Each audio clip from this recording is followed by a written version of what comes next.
Quick, look at this beautiful girl bitten by a zombie. She is actually in my dream. That's correct. I obtained a system that can pull people into dreamland. Not only can I control the wild beasts in dreamland, but I have spent 180 days there, while in reality, only one night has passed. My name is Carlos, and I work at the well-known company W. I am an employee of the advertisement department. I commute between home and the office every day. This man, who is the supervisor of the advertisement department, always likes to assign tasks at the end of the workday. I have been in this job for 2 years. My salary has not increased at all, but the workload keeps getting bigger. Just when I was working hard to promote to potential clients, a strange image suddenly appeared on my computer screen. The image scared me, so I quickly stepped back. My colleague noticed my reaction and asked me with concern what was wrong. At this moment, my screen returned to normal. All I could say was that I had blurred vision. Later, I learned from my colleague that the supervisor is going to take everyone out for dinner. This leader always likes to have dinners, and they are not company-paid dinners. After sending money home last week, I don't have much living expenses left. I originally wanted to say that I don't like crowded places as a reason for refusing. But my colleague Troy told me there's no way out. This time we're inviting the new director to dinner. I have to go. At this moment, the new director has just arrived. Troy mentioned that Lillian was recently promoted to director shortly after she arrived. For sure, she knows someone from the top. A typical spoiled rich girl. I probably won't have a chance to get close to this kind of person in my lifetime. I still went out to dinner with them after work. After all, it was a dinner to welcome the new director. I couldn't not come. However, just at this moment, I heard a loud noise in my eyes. After that, electronic voice spoke. Successful implantation of the iris. Optic nerve connection successful. Successful connection to the cerebral cortex. What's going on? Can't everyone see this? This eerie scene. I didn't expect her to say that she obviously can't see it. She then explained that she is a VR revolutionary across eras, able to perfectly calculate all senses, including your thoughts, so we can have silent conversations. They calculated with big data that I am best suited to be a dreamland tester. I am curious about what a dreamland tester is. She explained that the dreamland tester tests our company's specially designed dreamland for experiencing a different kind of life in dreams. You can think of it as an upgraded version of a VR game. I lost interest when I heard this. Let her leave quickly. However, she urged me not to be hasty and mentioned that she still has another feature. It can replicate anyone into the dreamland, and I get to decide what happens. She asked if I wanted to try different identities and roles. Just at that moment, Walter arrived with the new director. The system then asked me if I was satisfied with the current situation. After Walter introduced the new director to everyone, she started to introduce her subordinates. First, the team leader of the advertisement department introduced himself as her trusted right-hand man. In fact, this team leader has been promoting through flattery all the way.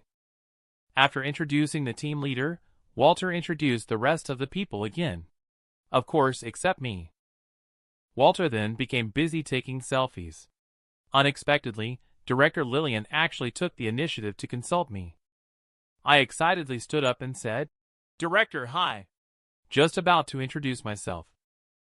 Walter, on the other hand, just commented on a junior staff member beside us.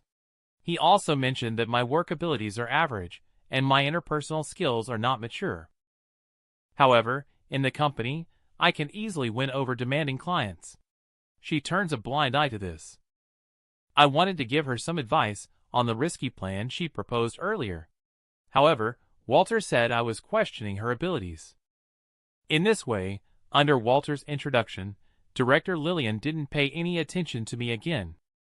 After the meal, everyone started to disperse on their own.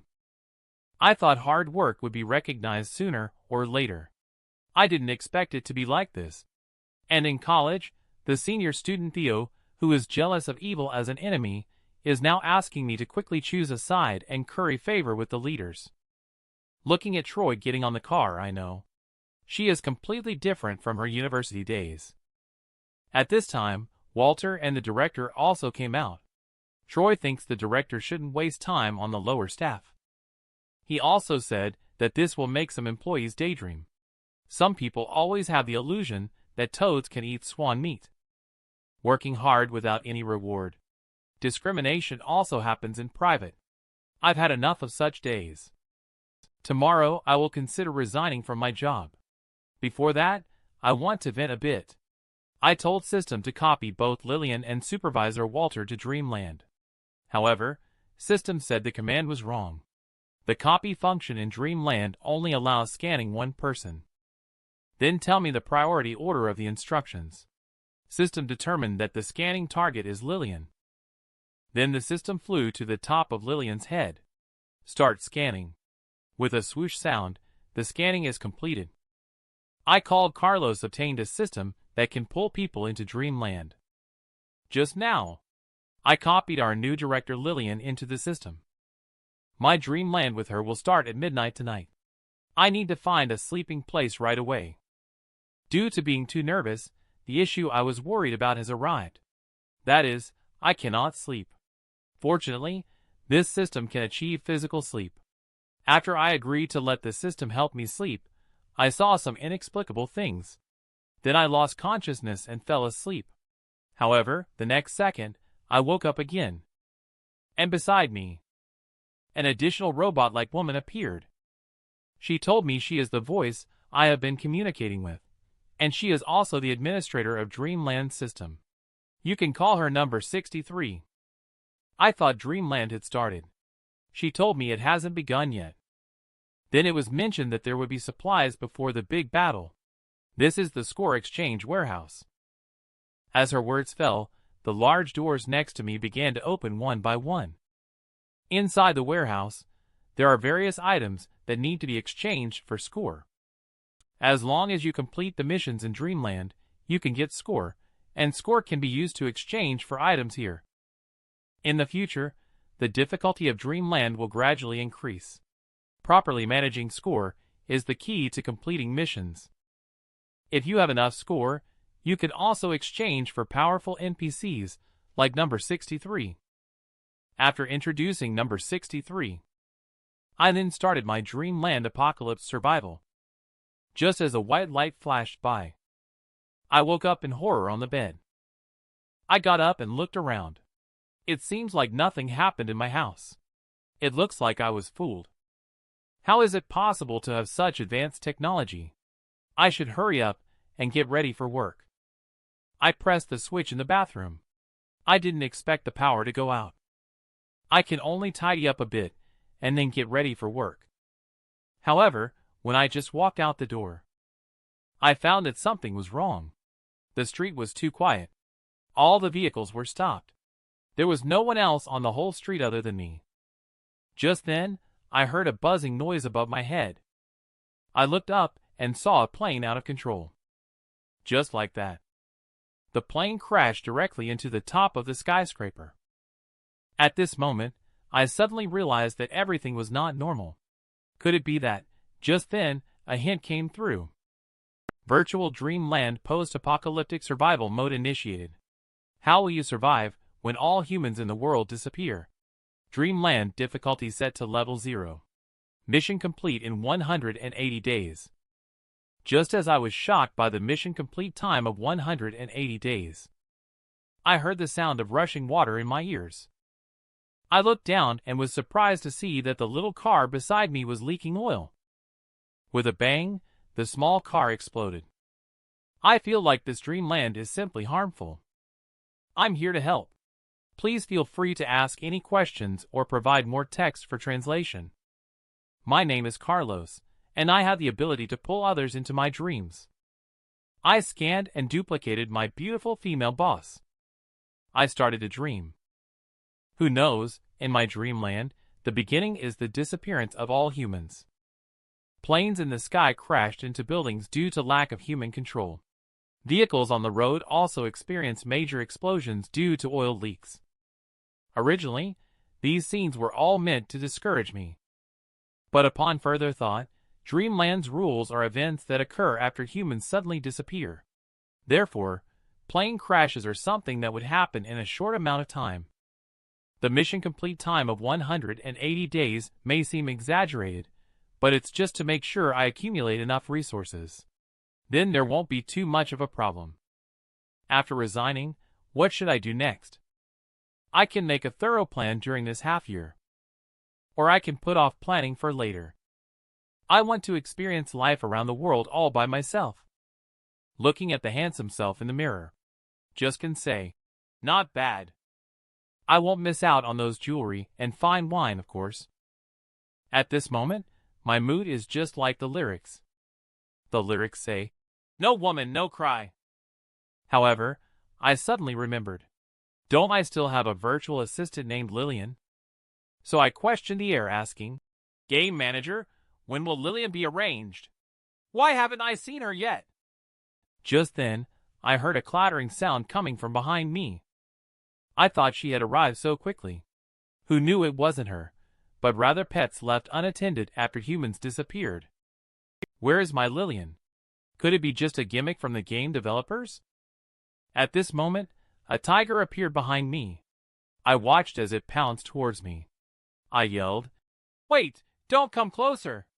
I just washed my face. This tiger that licks me is called Dumby. It is the only carnivorous animal in our zoo. It is said that the keeper raised her from a young age, so she is very close to humans. Many tourists come here specially to take photos with her. She has a very distinctive feature, a ball behind. Most likely, the keeper must have lost her, and she escaped. What kind of company is the system of Dreamland? They even know such details. On the 7th day in Dreamland, I underestimated this challenge. Water supply interruption. I have to rely on bottled mineral water from the supermarket for my daily water needs.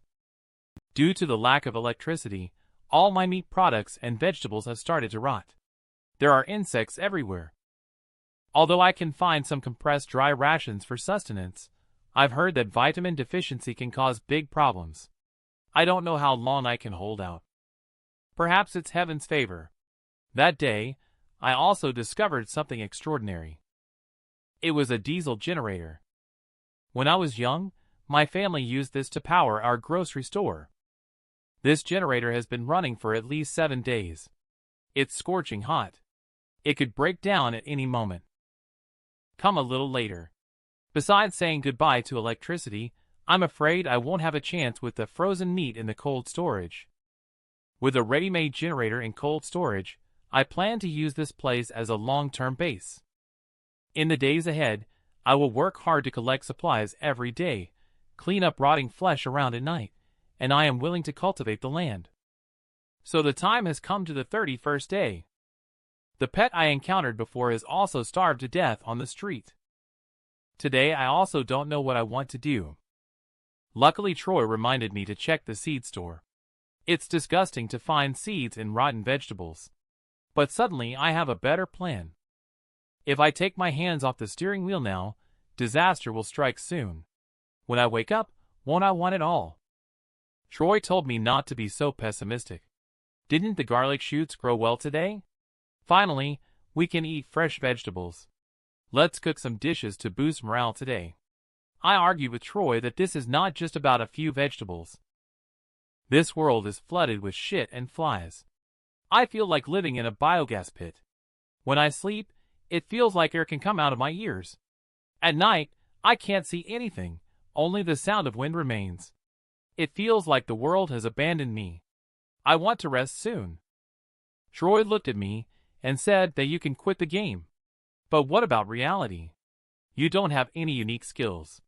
Can your perseverance really handle life after resigning? You are playing a game. Don't let the game play you. Carlos looked at the faint Troy and didn't expect even in the game. You are urging me to compromise with reality. At this moment, a strong light shone into my eyes from the opposite side. I slammed on the brakes. At this critical moment, I and the car in front simultaneously made a large drift. During the drifting process, I saw clearly who was in the car coming towards me. With a loud bang, her car hit the parked car on the roadside. The airbag deployed automatically. At this moment, I finally came to my senses from a daze. Really? Lillian. On the 31st day of entering my exclusive dreamland, I finally met the assistant Lillian arranged by the system. That's how I brought her back home after she had a car accident. When she woke up here, she was already in my bed. The wounds on her face have also been taken care of by me. When she found a set of men's clothing at the head of the bed, she became alert immediately. So she got up and walked out of the room. When she arrived in the living room, she found the generator running and making a thumping sound. She didn't expect there was still electricity available here. There is even non-perishable food on the table. I, who is currently tidying up my beard, also noticed Lillian standing at the door. After exchanging greetings with her, I asked her to go eat and told her that everything was prepared for her. She at the dinner table mentioned remembering me from the company gathering, just not knowing my name. I smiled and mentioned, "Carlos seems to be the one." Lillian completely possesses memories of the person in real life. She admires my current life. Later, I asked her how she spent this month. She said she went back to her hometown to visit her grandmother. Everyone there had disappeared. I was the first living person she had encountered this month. She doesn't know what's happening in the world. Now I understand why I haven't seen her for a month. I asked her about her plans. When I asked about her plans, she seemed confused too, and said she didn't know. The conversation stopped here. Next would be the usual invitation to team up for the game process. I suggested that she settle in first. In this way, if someone gets sick, there will be mutual care. Secondly, the facilities here are more complete. Living conditions will be better. Seeing that she agreed, it's really similar to gaming strategies after all. Does this count as teaming up? Who knew? She continued to say. But it's better to clarify some things in advance. I asked her what it was. She said I'm not the type she likes. She hopes that we can keep a distance from each other in the future. I was stunned when I heard that. Why emphasize this point first? I do need a partner urgently. But I just want someone to talk to, not someone to project as Troy from the clothing store's mannequin model. It's absurd. Why do you always jump to conclusions and look down on others like us? But in the end, I also said it quite well. I agree. She won't just free ride. In the future, I'll be in charge outside, and she'll be in charge inside. I also agree with this approach. So let's say rest early. We'll start working officially tomorrow. On the way back to the room, I kept comforting myself not to get angry. This is just a game. It has no connection to reality. Besides, it's normal for girls to need some personal space. Morning of the 32nd day in Dreamland. I am sleeping soundly, but I am woken up by the noise outside the door. I said, "It's really noisy. I wonder what they are doing so early in the morning." I walked out of the room and saw boxes of all sizes. I was stunned. I asked Lillian angrily, as she was still moving things. What is she up to? She actually wants to clear out the warehouse to make it into her room, and even installed an intercom at the door. As for what? I found out she also threw away my mannequin. She just casually threw away my stuff without asking me. That's my fake buddy. He's been with me for so long. I've decided to move by myself. I said it's really annoying to start working so early in the morning. Just as I was about to go downstairs, I stopped in my tracks. Many boys are very interested in firearms. I am no exception. I once collected some specific guns at the police station. I treat them as collections. They are kept in this box. At this moment, one fully loaded magazine of Type 92 pistol is missing from this box. Lillian looked at me standing still and asked, "What's wrong? Have you not prepared to collect supplies today?" I said angrily, I've given it some thought. It's better to do our own laundry and cooking separately. She asked me why. I said irritably, reduce our chances of bumping into each other. This way, you won't have to be on guard against me, and I won't have to feel awkward around you. She then asked me, is it necessary? Asking me to put myself in her shoes, she said. She is a girl, and I am a man. It's necessary for her to take some safety measures, and for me to have some gentlemanly manners. I angrily said, I understand you are a girl, you're beautiful, you're wealthy, your position is higher than mine, so I can be insulted by you at will. And I have to follow your instructions, discuss myself to satisfy your sense of security. I asked her what exactly she was relying on. She gritted her teeth and only said one word, you. I then said, you can rest assured. Although I may not have the elegance you mentioned, I won't do anything to you. Less self-centeredness. Today is the 120th day since I entered the Dreamland game. There have been significant changes here compared to 3 months ago. The weather is no longer as hot, and the stench has diminished a lot. Lillian has planted many potted plants on this street. It looks like a paradise on earth. The vegetable garden is thriving under her management.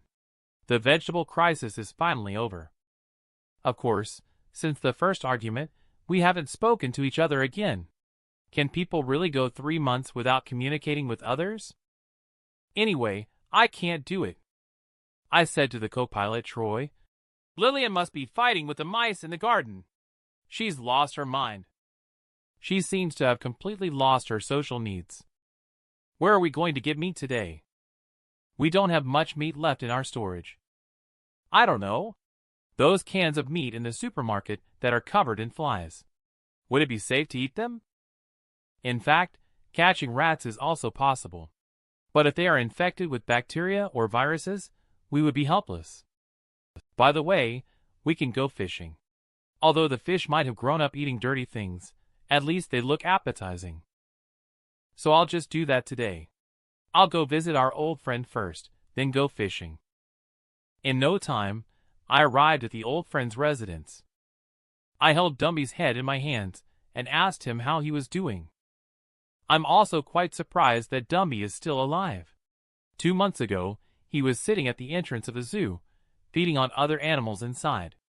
Fortunately, he still has no desire to attack humans. He occasionally relies on me for food, catching mice and stray pets to survive until today. Just as I was exclaiming, today when I gave him the last piece of meat from the freezer, he suddenly looked up and gazed into the distance.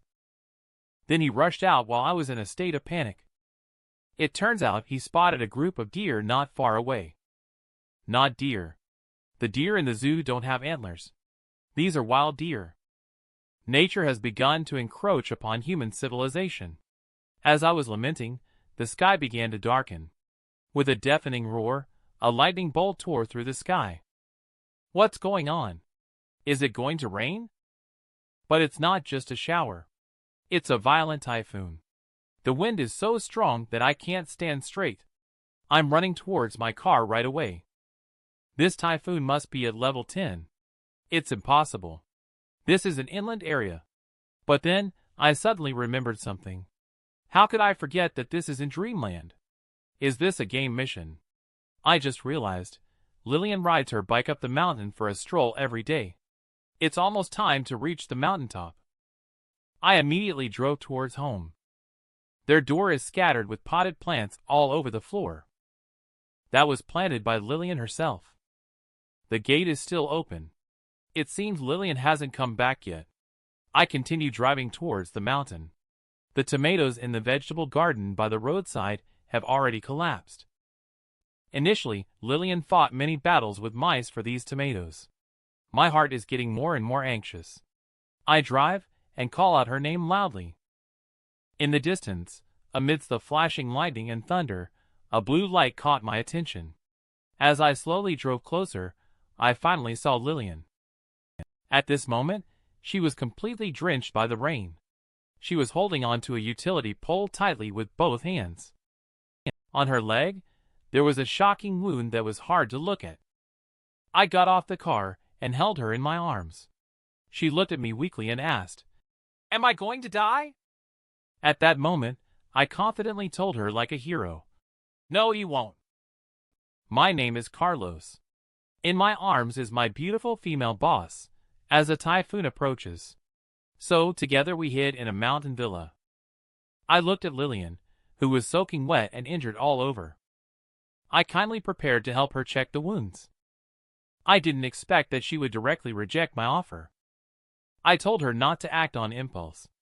If infected, it could be fatal. She still insisted and said she could handle it. I can only say okay. Then I told her about my plans for the future. Because I don't know how long the typhoon will last. The area where we used to live is too low-lying. There is a risk of flooding. This villa on the mountain should be the highest point nearby. So I suggest leaving immediately to rescue the supplies at home. All the usable items should be moved here. We'll live here from now on. Due to Lillian's injury, I asked her to wait for me here. I also specifically asked her to pay attention to ventilation. Beware of carbon dioxide poisoning.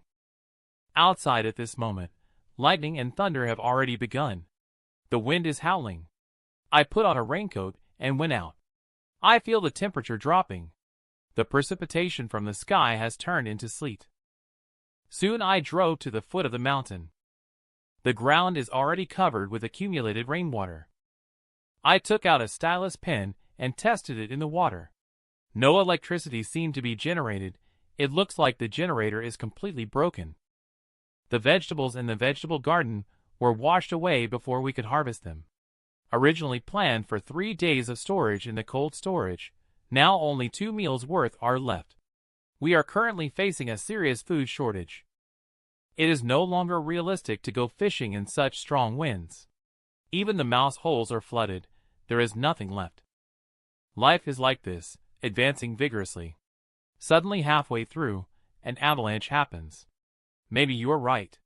If I resign and encounter an emergency, I won't have any way to deal with it. What should I do, Troy? Where can I scavenge for food? What else can I do to save the situation? However, there is no remedy anymore. I drove to the zoo. Dumby sat quietly at the zoo's entrance. At this moment, I came here needing Dumby's help. Dumby at the moment does not know what has happened. His whole body is injured. I want Dumby to work with me in hunting. He can track while I have a gun. No matter how I communicate with him, he just doesn't want to leave me. His eyes are like waiting for someone. I finally understand what he meant. He doesn't want to leave here. He is waiting for the caretaker to return. I shouted at him, "You're not a dog. The caretaker is not in this world and won't come." I want to forcibly take him away. It will be troublesome if his wound gets infected. However, Dumby was roaring and cursing at me. A game turned out like this. It's my fault for getting too immersed in it. Alright, it's your choice. I probably won't come back until the storm is over. I looked back. Dumby was sitting quietly there waiting again. I could only sigh and leave. I can only pray that you will stay strong and keep on living. My dreamland game doesn't involve anything but sleeping. Everything else is too real. Lillian is the same. Dumby is also the same. Sometimes I can't control my emotions at all. I asked Troy how he managed to remain calm all the time. I need to learn this too. However, just then, I was startled by the scene outside the car. I quickly stepped on the brake. At that moment, Lillian actually fell into the rainwater completely. I hurriedly got out of the car and asked her what was going on. It turns out she wanted to borrow rainwater to boil water. In order not to owe me a favor, she even took my share. I was very angry. Trying not to owe me a favor has led to a more serious situation now. I really can't understand why she did this. Later, I lifted her up from her blushing face. Of course, she still resisted. And I just slapped her. Then I threw her on the bed. I told her I was busy enough. From now on, I call the shots here. I'm going to get the medicine box and threaten her not to act on her own. Be careful, I won't be polite. She also boldly said that she can get the medicine by herself. No need to fool me into helping. I yelled loudly, "Do you think I'm willing to? We only have 2 meals left." Later on, helplessly, she said, "You better yield quickly. Help me out. Don't give me trouble anymore. Otherwise, we will both starve to death." While I was helping her treat the wound, Lillian asked me what I planned to do. I told her I had seen a herd of deer before. However, they ran away. I'm preparing to go hunting tomorrow. She was very confused. A herd of deer in the city? I told her they should be wild. With humans gone, animals' territories have expanded. Lillian told me that wild animals will mark dangerous smells. After that, they will remain highly vigilant towards that smell. She asked me if I hadn't scared them. This question left me puzzled too. Although only Dummy rushed towards the deer herd at that time, the rest of the deer also saw my presence. I bandaged Lillian's wound while telling her that I was not sure, but I had a gun. Speaking of a gun, I reached behind and took out the gun she had hidden. I said, "This was found during the scavenging. It was under your pillow." I didn't touch the bullets inside. I'll give them back to you. Lillian took the handgun and asked me if I was sure about not confiscating it. I told her that it's a critical time now. I hope this can eliminate misunderstandings between us. Then I let her rest early. I also need to make some preparations for the worst. Today is the 121st day of my journey in the Dreamland game. The entire villa is covered with a layer of fresh snow. I look at everything in front of me. I didn't expect it to snow. After sorting through the memories of yesterday, I think the location where the deer herd is active is very likely just below the villa mountain. The location is elevated, with no risk of flooding.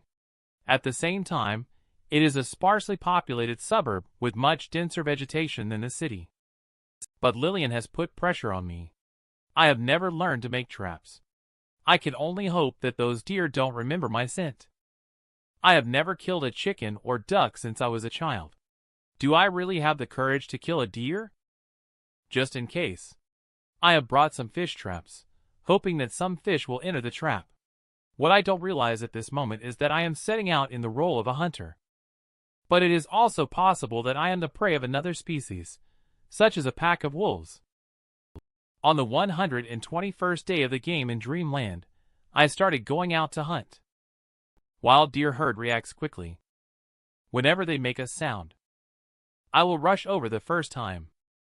However, when I gasp and rush over, in front of me, there was nothing but white snow.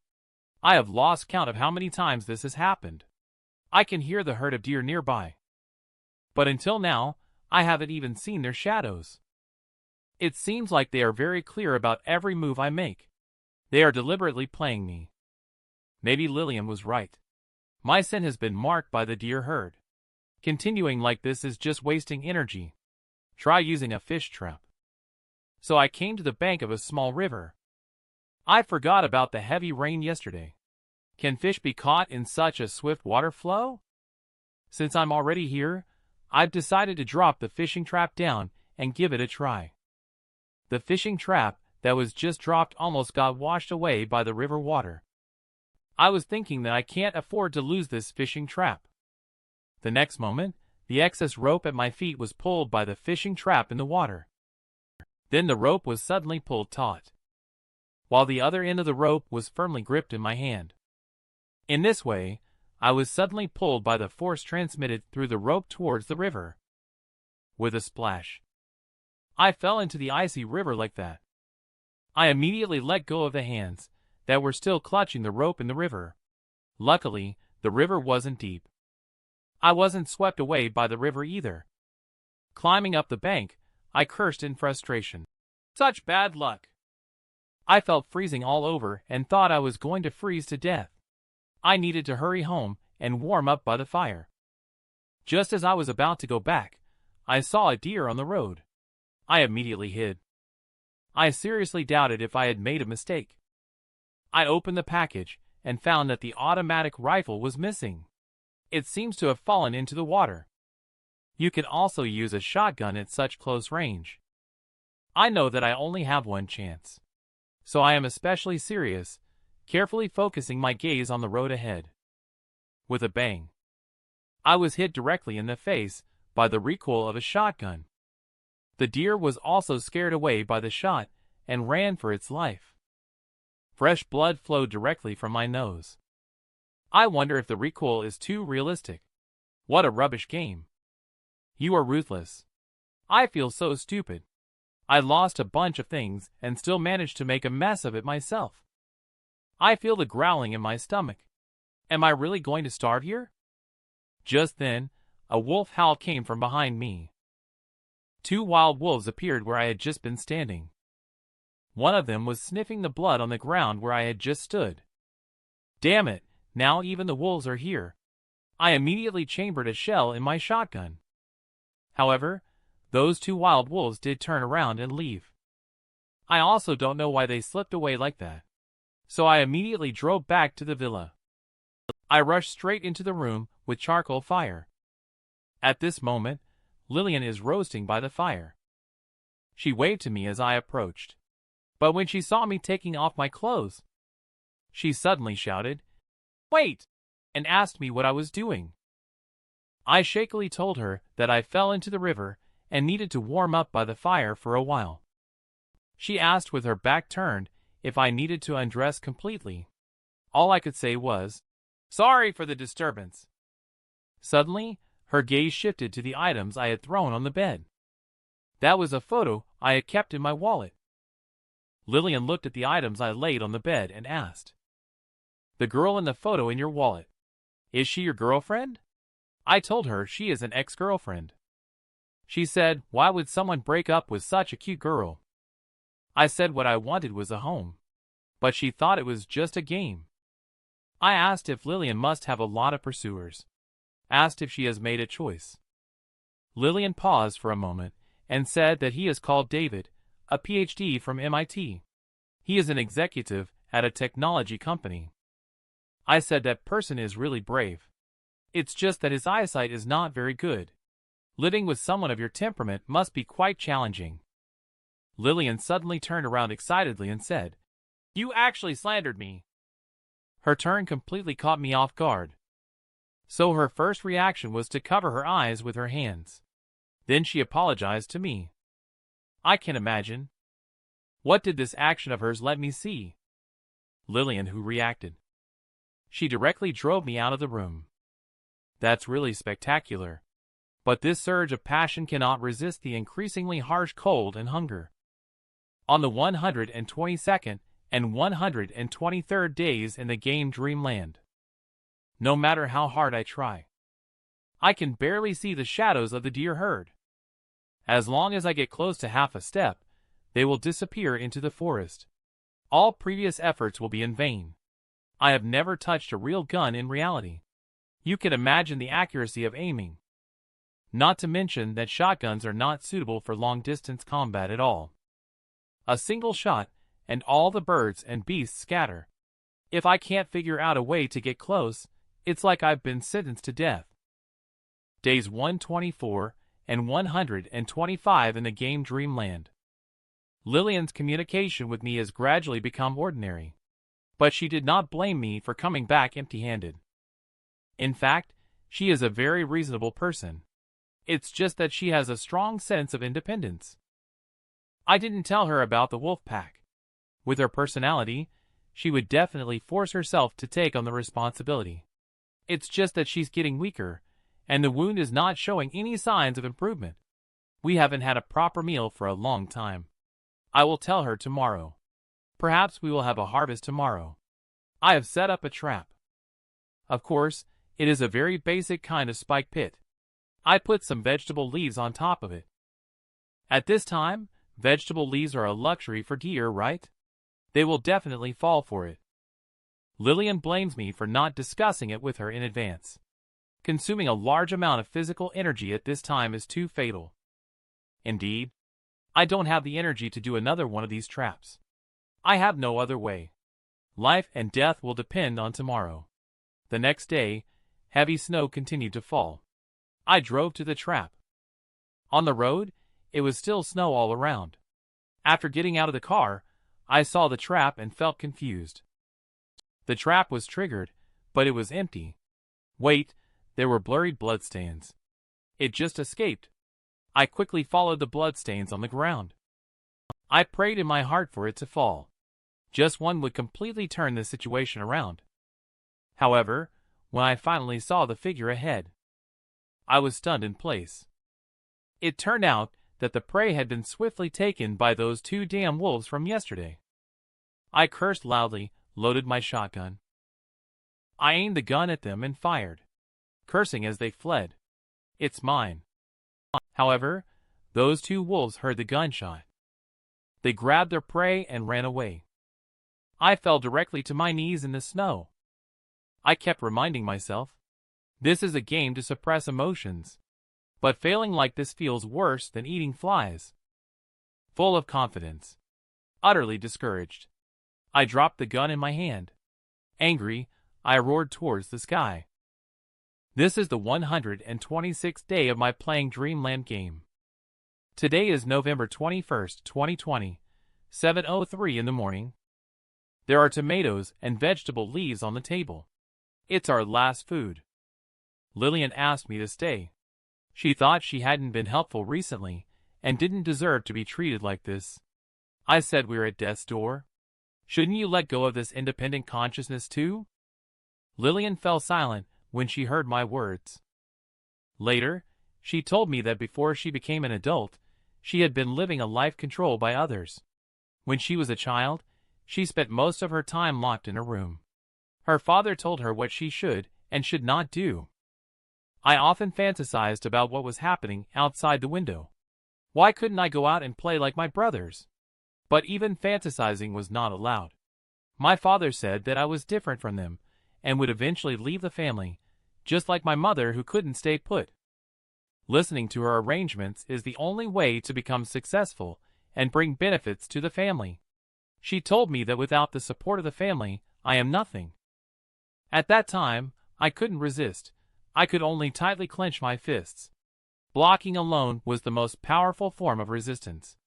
All the confidence I have now is also supported by standing alone. After Lillian finished speaking, she asked me how I felt. Is it different from what I thought? I exclaimed. So it turns out to be like this. Everyone is having a hard time. I work diligently every day but fail to be appreciated. I don't know the meaning of putting in effort, or what the future holds. Lillian asked me if there are any strengths that ordinary people cannot achieve. I remained silent. If I had to name one strength, it would probably be determination. People who are determined don't give up easily. Lillian then asked me if I have ever fought for it with all my might. There are too many people in this world striving to shine. If you don't fight to hide others' light, no one will notice you, and you won't receive recognition from others. And Lillian believes that her light is being a unique individual. She told me, fighting for your life will make you understand what you should do. I asked Lillian if I could help her survive. Will I gain her approval? I hope to gain a leader's approval. I hope the leader will say to me, "You are amazing, Carlos. We'd be lost without you." Lillian said if I could help her survive, how could she prove she can hold her own? I said to her, "Can you be more straightforward at this point?" Lillian looked at me and said, "Okay, if she still has the strength to speak by then." After receiving her reply, I decided to shine once. I'm holding vegetable leaves. I swayed unsteadily as I walked towards the outside. Suddenly I thought of something and stopped in my tracks. I told Lillian that if I didn't come back by the morning of the third day, the villa is in the eastern suburb area. There is a small river there. You can find my body by the river. After that, you know what to do, right? Lillian watched me leave quietly, thinking about what I just said. Lillian started to tremble all over. The snow outside the villa is getting heavier. I carried Troy and said to Lillian that she was right. I have never risked my life for something. I am determined not to easily give up on one thing. Yes, but I have never dared to determine one thing. Yes, but I have never dared to affirm one thing. Just like this dreamland, I always complain to you. In fact, I want to get rid of the responsibilities that I am not ready for. I always choose extreme methods to avoid the noisy environment, evade complicated choices. I could have salvaged many things: family, academics, my ex-girlfriend, and the current situation. But in the end, I shrink into a safe corner, constantly complaining about the world. I am good at complaining. I am afraid of change. I look into the distance, deeply sigh, then turn to Troy and say, "I won't. No more complaints. I will never complain again." I reach out and push Troy towards the edge of the cliff. With a loud gasp, I no longer need Troy, who listened to my complaints. A roaring fire blazed on the kitchen barbecue grill. Lillian gently pulled out the knife placed on the far right. Facing the faint firelight, she approached Carlos's body, looking at this young man who once wanted to shine for himself. Lillian lifted the knife in her hand expressionlessly. With a splat, she watched the red liquid spray out. Lillian screamed loudly with tears in her eyes. She thought to herself, "Is this a dream? This is the first time in 3 months that I've dreamed." I glanced at the time. It was 7:58 in the afternoon. Carlos' words echoed once more. "You can find my body by the river. You know what to do next, right?" Do you really have to eat Carlos's body in order to survive? Day 127 in the Dreamland game. I threw the shovel on the ground after digging the shelter. At this moment, I have no extra strength left. The plan is only half done. I have arrived by the side of the creek. I gaze at the cold river water, lost in thought. The first time I fell into the water here, it was the closest I have ever been to the road. After that time, I have never been able to get close again. So can the water cover my scent? I don't know. I admit there is a barrier to it. At this moment, Lillian is sitting on the bed. She keeps saying she can't sleep. She must not fall asleep. Suddenly, her father appeared in front of her. He said, "To think that you have fallen to such a state. It's really miserable." "You didn't have to be like this originally. Just follow my arrangement. You can live a life of wealth and prosperity in your later years. Not knowing how to appreciate what you have can only prove that you are worthless." Lillian waved her hand towards the illusion and said to leave.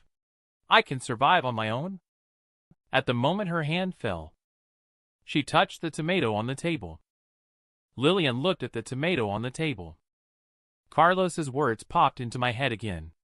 I hope to get recognition from a leader. I hope the leader will say to me, "You're really amazing. It wouldn't be complete without you, like it is when Carlos is around." Lillian muttered to herself, "I promised him 2 days. I just keep my word. I will wait until tomorrow. Whether he succeeds or not, I will survive on my own." The time is 2:56 a.m. on the 23rd. Lillian lying in bed. She heard chirping sounds coming from beside her. She weakly turned her head towards the source of the sound, only to see a mouse approaching the last remaining tomato beside her. Lillian shivered and let out a scream, but she was already too weak to stop it. At this moment, the father's mocking laughter sounded again. He stared at the frail Lillian and asked, "How will you choose?" Then he continued, "I'm afraid you no longer have the strength to choose."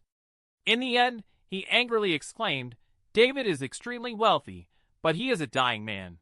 You could have been groomed to be an impeccable woman to become his wife. After he dies, wouldn't it be effortless for you to do as you please? Unfortunately, you can't endure a moment of adversity and arrogantly claim that you can hold your ground alone. You are simply not suitable to be a strong woman. I know you have been trying to appear strong all along. Revealing the hypocrisy will result in this outcome. Your wound will rot. You will die from the bites of insects and mice. Aren't you supposed to rely on yourself?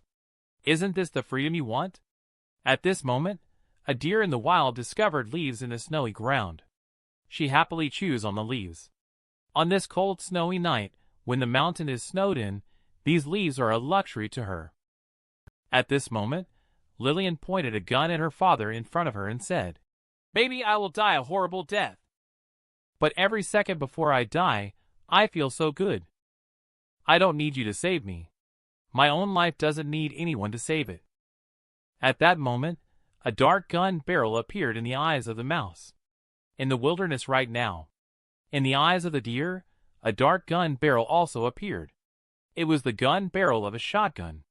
And at the other end of the gun was Carlos, hiding his whole body in the snow. With a bang, a cold night was pierced by the deer's cry of agony. At the same time, the mouse in the room was also taken away by the handgun. The deer lying in the snow is the first prey I killed in Dreamland. I pushed away the snow covering me and struggled to climb out of the snowdrift. When I touched the deer's body with my hand, I confirmed that I had one. I laughed excitedly towards the sky. Inside the villa, Lillian was eating a tomato that had been bitten by a mouse. And on the barbecue grill, it was the mouse that had stolen and eaten the tomato. Just as Lillian was chewing on the tomato, the door opened. Covered in blood, I walked in and saw Lillian grilling meat and eating tomatoes. I shouldn't have rushed like this if I had known earlier. After saying this, I felt a sudden dizziness hit me. Then I collapsed to the ground. Lillian stood up in terror and shouted my name. Then she came to my side, wanting to help me up, but found that my body was covered in ice. She thought I had fallen into the river again. Fresh deer meat was chopped into chunks by Lillian. It was hung outside to dry. There is hot water boiling on the stove, and I am soaking in a bathtub of hot water prepared by Lillian. I can barely hear her calling my name, asking if I'm feeling better. Not getting a response from me, she sighed alone. Suddenly, I grabbed her hand. This action startled Lillian. I slowly opened my eyes and called out Lillian's name intermittently. Lillian realized that I had something to say to her, so she brought her ear closer to my mouth. I asked her, "Have I earned your approval?" Lillian looked up at me in silence. Then, embarrassed, she said, "You're really amazing. We would be lost without you, Carlos." I laughed when I heard her words. The last thing my ex-girlfriend said before leaving was, "You have nothing. Working hard is useless." It's really difficult to gain recognition from someone in this world. Lillian also agreed with my statement. In a little while, the delicious deer meat was cooked. Lillian wanted to call me to come and eat. However, I did not respond for a long time. She hesitantly placed her hand near my nostrils. After feeling my breath, she did not want to owe me a favor. So she put the food into her own mouth first. Then she pinched my mouth with her hand. She fed me slowly like this. The time is 11:54 p.m. Are you still cold? I shiver even though I'm covered with 3 layers of blankets. Lillian bit her lip. Softly, she came behind me. Then she hugged me and said that everything had passed. You will be fine. Today, I woke up and found that Lillian was unexpectedly sleeping behind me. Suddenly, my whole face turned red. Because of this sensation. This guy is not going to undress, right? Just as I was at a loss, Lillian woke up and asked me if I had woken up. Then she tried to pull her arm away from mine, but I subconsciously grabbed her arm. And then I inexplicably said, "I'm not well yet. What am I blabbering about?" She may misunderstand my intentions. However, Lillian didn't say anything and instead asked me again about the reason for my breakup with my ex-girlfriend. I said, "Because my ex-girlfriend thought we were too young." Lillian then mentioned the previous sentence, which made me silent for a moment. Later, I said that I wanted to have a family, but unexpectedly, Lillian quickly caught on and said she wants that too. I asked her why. "Haven't you always wanted to be independent?" She told me, "Isn't this proving it? Does becoming a strong woman mean standing alone?" No, it's to escape the constraints. Forcing oneself to draw an untouchable line. Continuously approaching the untouchable line will lead me to freedom. Don't think about or do anything else. Isn't this escaping from one constraint and into another? In the end, I have never made a choice for myself. Can it be considered standing on my own? I hesitantly said it doesn't count, right? Actually, I don't know. I never had an untouchable line. Lillian suddenly grabbed my hand and asked if I wanted to build a home with her. Happiness came too suddenly. I was stunned and speechless. Lillian immediately apologized, saying she was too impulsive. She just suddenly had a realization and wanted to pursue her own life. I grabbed her retracting hand and said, "No, it's not that. This is my ultimate goal. Unappreciated, meaningless overtime work. What depresses me is that these things are pushing me further away from my goal of starting a family. Being able to reach the final step suddenly, I find it hard to believe." Lillian said, "We will definitely survive." I replied, "That's right. Family is my motivation." Here, I believe you know what will happen. If you can't guess, ask me in the comment area. I will elaborate for you. The villa outside is still cold. Inside, however, it's already bustling with activity. My name is Lillian, the year I just came of age. My father trapped me in a room. He said, "It's time for you to experience the life of an adult." My name is Lillian. The year I turned 18, my father locked me in a room. He said it was time for me to experience the life of an adult. This would be the final lesson he wanted to teach me. I saw my father waving to someone outside the door. A man and a woman then entered. My father asked them to perform directly on the sofa. The two of them agreed, preparing to start their performance. I was initially resistant to learning such things, but my father forced me to learn. He told me that David, the old man, had difficulty moving, so I had to pay attention and learn well. In fact, I am not his biological daughter. In order to make us seem like we were related by blood, from that day on, he changed my name to Lillian. The story goes back to the Dreamland game. Lillian said, "From today onwards, we mutually acknowledge each other, together, proving the meaning of each other's existence." After I reached out and glanced at my palm, I was stunned. I didn't expect Lillian to be a virgin too. Today is the 160th day of the Dreamland game. I have been living with Lillian for a month. A very peaceful month. Unfortunately, my frostbite has not healed. My right leg often feels numb. But at least, I can still participate in work. The deer meat has long been finished. Due to the continuous drop in temperature and the freezing of the surface, ice fishing with holes has become the main source of food. Apart from that, Lillian doesn't want to sit idle. I joined her in working on building the vegetable greenhouse. Now we are almost done with the construction. Suddenly Lillian called out to me. She said she had a gift for me. I blushed instantly. What exciting gift can she give me? The heavy snow has not stopped. Everywhere is white. With a thud, a deer fell into the snow. Okay, although it's not a new position. But this deerskin cloak is indeed quite practical. Back then, I risked my life to get the prey. Now, it's surprisingly effortless. How unexpected. Suddenly, I fell silent too. After loading the prey into the car, I drove home. As the vehicle passed by that same utility pole again, it was already covered in cracks. A month ago, my Lillian was injured here when she was on guard everywhere. When my car passed by the house where I used to live at the foot of the mountain, I remembered arriving in Dreamland feeling lonely. I found Troy, the dummy who listened to me complain. I saw the plane crash into the building. That was what happened on my first day in Dreamland. Does it feel like my route? The mountaintop villa is getting further and further away. Correct? I want to come to the zoo. See if Dumby is still alive. When I shouted loudly holding the deer leg, I heard a scream from Dumby.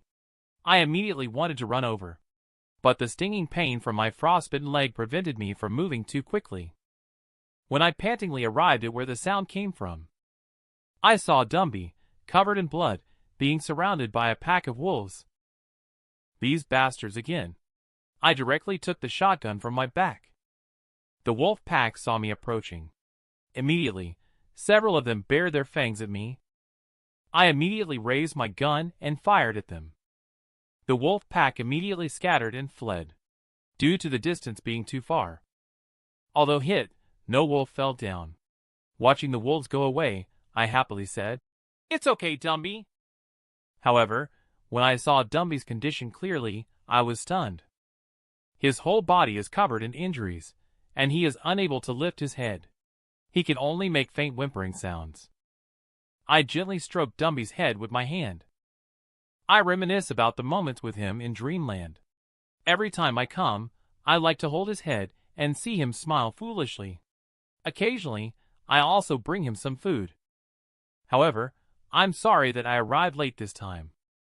Seeing Dumby's painful expression, I raised the shotgun in my hand and said, "You won't feel pain in a moment." My whole body is trembling. I will miss you. I will avenge you. Dumby perhaps understood. A tear rolled down from the corner of his eye. I can't bear to look at this scene either. I turned my head away and closed my eyes. A stream of hot tears flowed silently. With a bang, several gorgeous plum blossoms suddenly appeared on Jiezi's snowy ground. I'm lying in the bathtub feeling down. When Lillian saw my bad mood, she asked me what happened.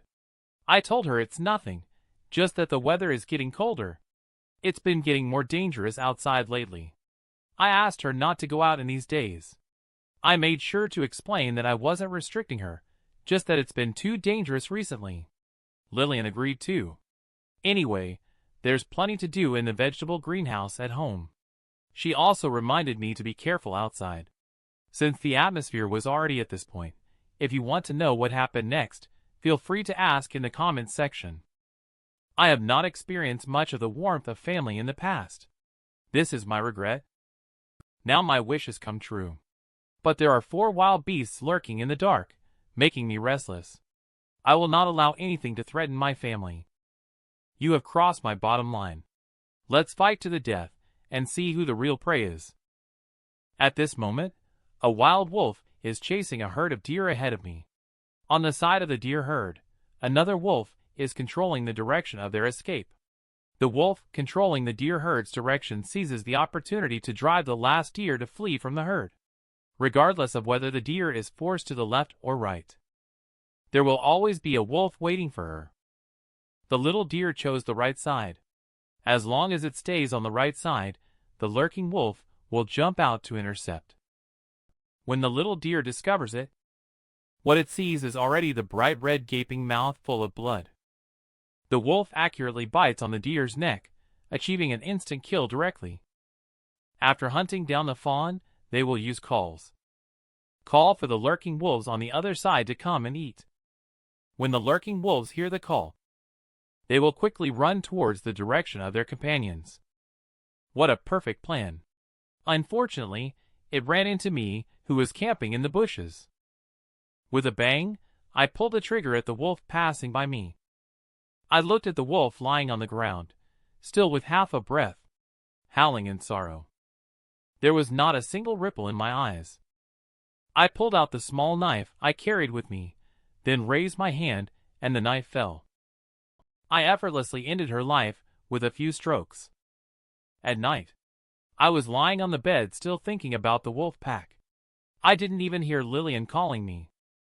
Not until she got up and called me again did I react. She said I had been absent-minded all day today. What exactly happened? Can I talk to her about it? She thinks she can help me. How dare I say that to her? Can I make her fight with the wolves? I can only turn around, hug her, and talk about trivial matters. I can handle it myself.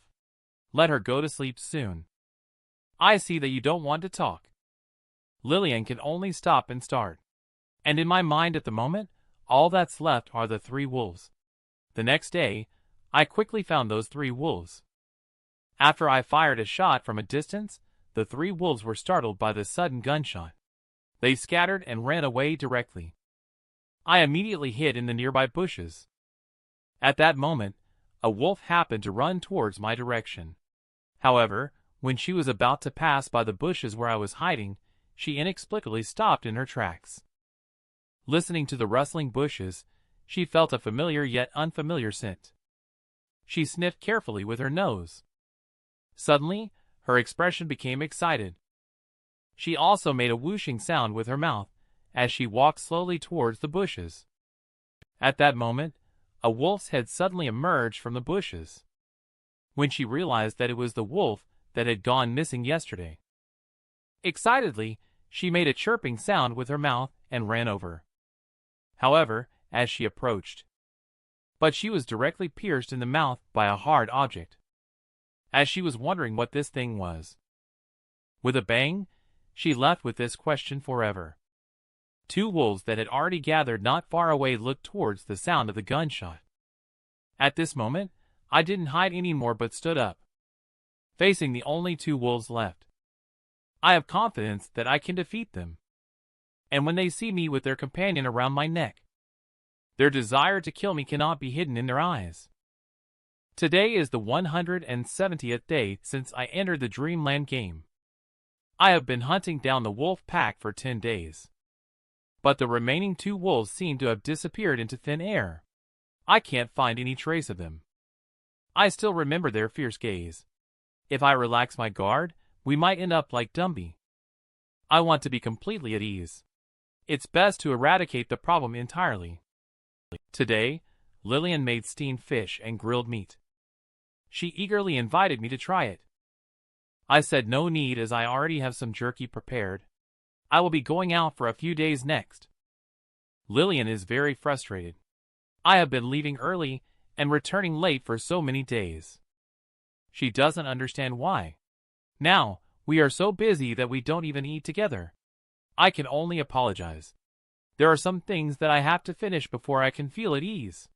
Lillian wants me to at least tell her what it is. Unfortunately, I cannot tell her about this dangerous matter after all, given her strong personality. I can only tell her that it's not a big deal. Day 173 in Dreamland. I'm back at the villa. Reinforced Lillian's window with wooden bars. To prevent Lillian from knowing about the wolf pack, I said it was getting colder lately. Obviously, she didn't believe that reason. Lillian feels that our relationship seems to have returned to the previous Cold War. She feels that I treated our relationship as a one-night stand. I did not respect her, and did not tell her anything. She always does things quietly on her own. I did not argue with what she said. I hope she can rest at home for a few days. I will inform her after I have finished handling things. Lillian did not speak. She turned around and went back into the villa. I don't have enough nails. I need to go to the hardware store.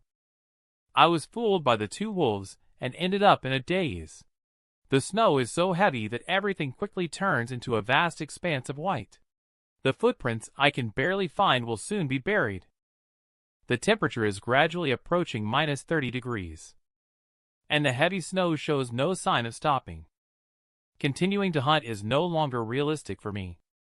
The biggest challenge now is heating. As for those two wolves, we can only reinforce the doors and windows of the house.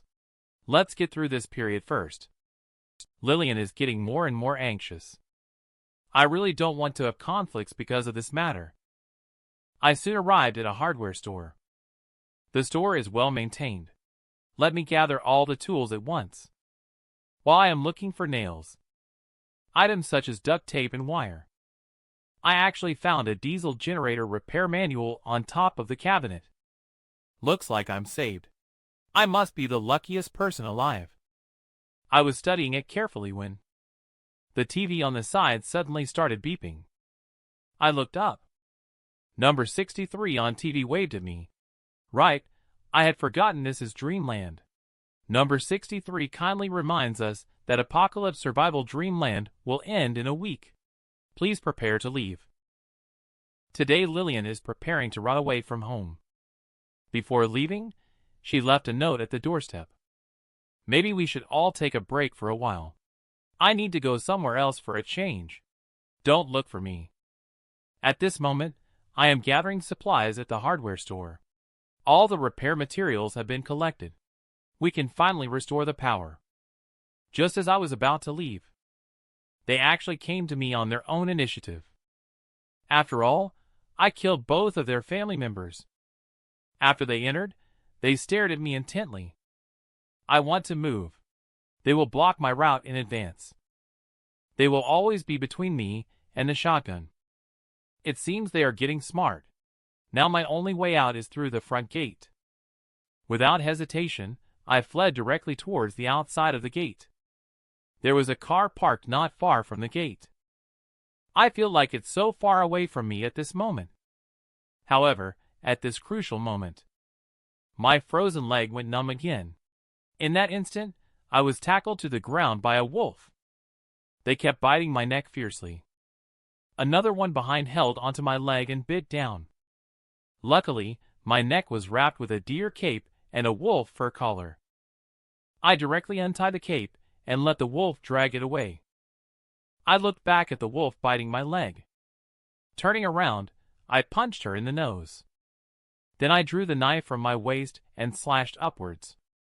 Another wolf rushed up and bit into my back.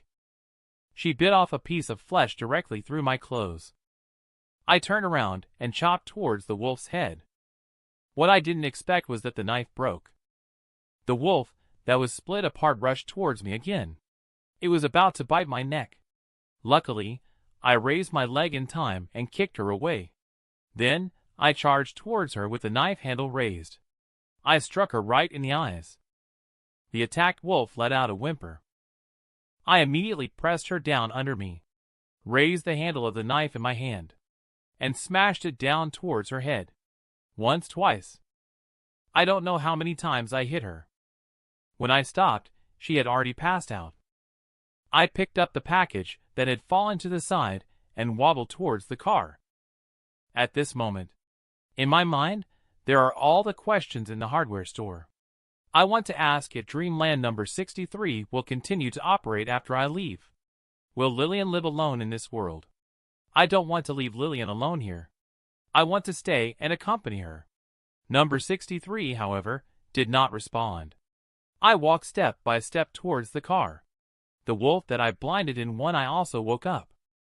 She bit down on my wrist. Is this how you want revenge? But this I cannot give you. I need this to protect her, even if I'm not by her side. At this moment, Lillian is thinking about the night she was injured. I held her and told her she wouldn't die that night. She looked at the pole outside the car, the one I taped up with duct tape to cover the cracks. She covered her mouth and started to cry.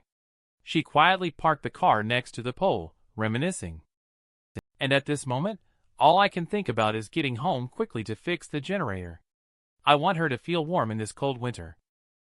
Today is the 177th day of my journey in the Dreamland game. I am being attacked by two wolves. Although I have climbed into the car. But the two wolves had bitten my leg. They were trying to drag me out of the car. I cannot die now. So my hands were trying to grab onto something to climb into the car. By accident, I opened the drawer in front of the passenger seat. A handgun slid out. Lillian's handgun. When did she put it in my car? I picked up the handgun and aimed it at the wolf that was biting me. Unexpectedly, the two wolves actually ran away before I fired the gun. I immediately closed the car door. I need to stay alert now. I have to bring the parts back. After I fix the engine, the chances of Lillian surviving are much greater. When I started the car stalled before setting off. Oops, the fuel tank froze.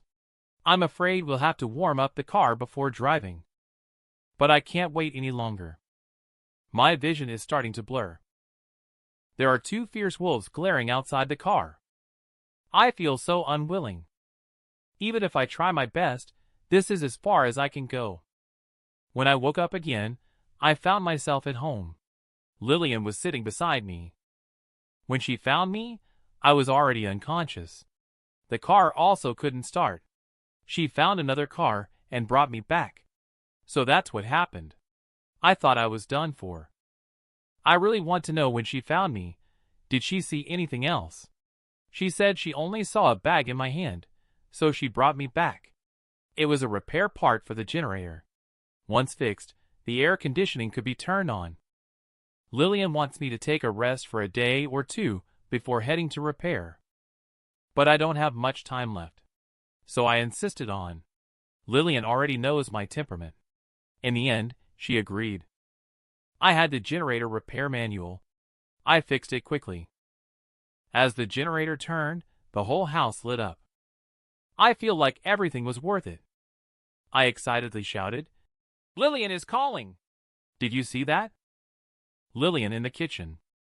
You may not understand why I'm so excited. When I was about to return to the villa, but I was stunned by the car parked at the door. Is this the car that Lillian brought me back in? What happened exactly? The airbag in the driver's seat has already deployed.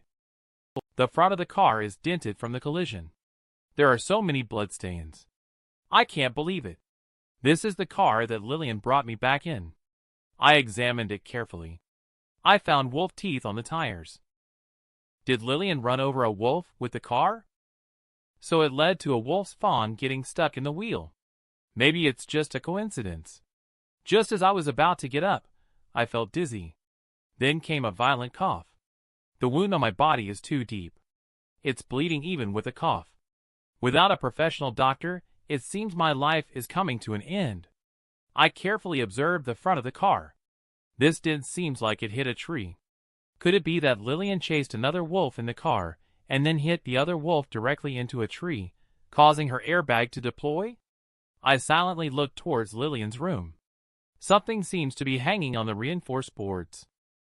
It turned out to be the wolf skins of the two wolves. It seems that my analysis was all correct. I went straight to the kitchen. Hugged Lillian, who was cooking. Talking about it, she is really working hard.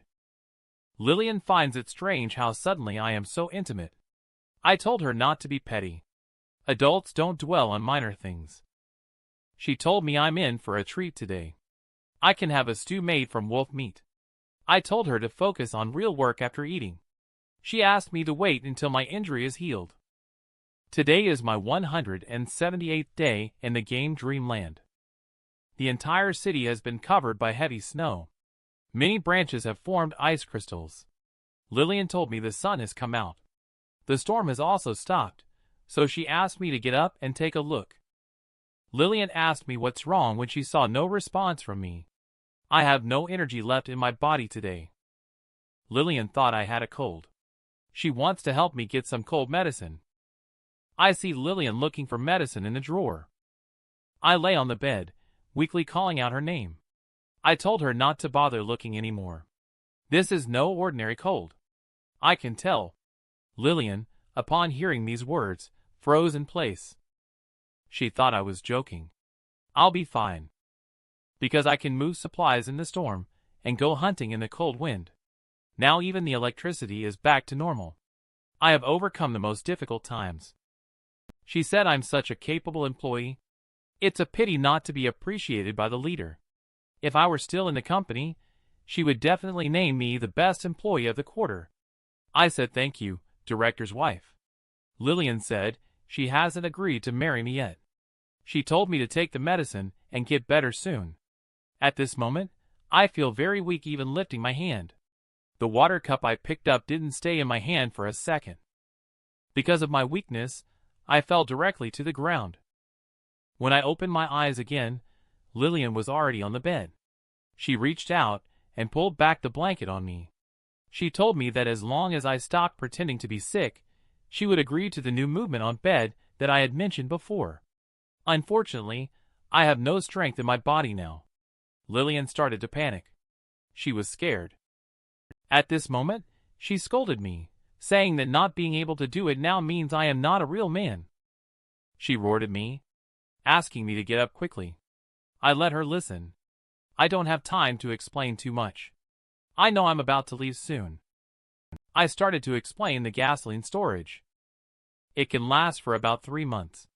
If it's not enough, go to the cities in the north. Over there are many vegetable seeds in black plastic barrels in the warehouse, and I have already labeled them. If you don't know how to operate the diesel generator, the maintenance manual also provides instructions.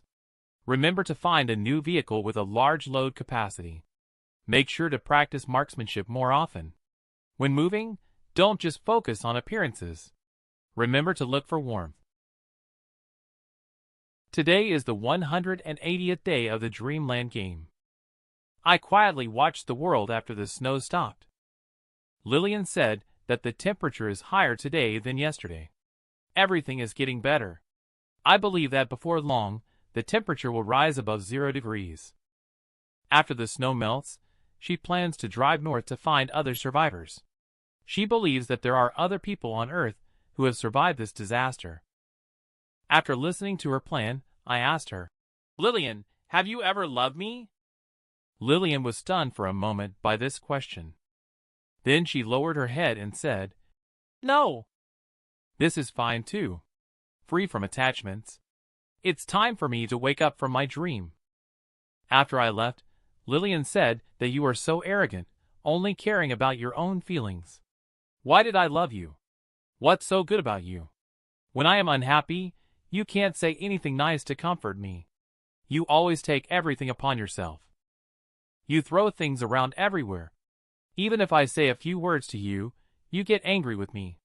You are just a bad man. But I can't hear any of this. I have already been sent out of the dreamland gate. When I open my eyes again, what I see is number 63 welcoming me back. She congratulates me on completing the apocalypse survival mission. But I don't remember what happened. I just feel like I have experienced a lot. Number 63 tells me that it is normal not to remember. This is to prevent user from confusing reality with dreamland. In the next month, I will slowly remember everything that happened in dreamland. After my mindset returns to normal, I will accept what happened in dreamland. There won't be too much psychological burden. I suddenly remembered something. I said something wrong. This confuses number 63. It seems like I reminded myself before not to forget under any circumstances. Now recalling it makes me uncontrollably sad. Will that world continue to operate after I leave? I'm worried that the world will continue to operate after I leave. Number 63 tells me this is just a game. The game is over now. No matter how much I remember in the future, I should remember it positively. Treat it as a dream. People still need to live in reality. Yes, I only remember asking about this matter like a dream. Everything else is already very blurry. Later, number 63 began to rate my performance in this game. Apocalypse Survival Score Settlement Difficulty 0 Level Score 7 points Bonus 50. I'm very curious. How is the B level score calculated? Number 63 said, based on the chances of those who stay in that world surviving next. Simply completing the mission only gets you a D level score.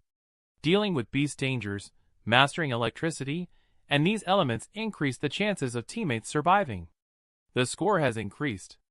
But if your equipment is improved, resources are abundant, establishing a broadcast station to find survivors, even reversing the crisis and taming beasts for personal use, then you can get an S-level score.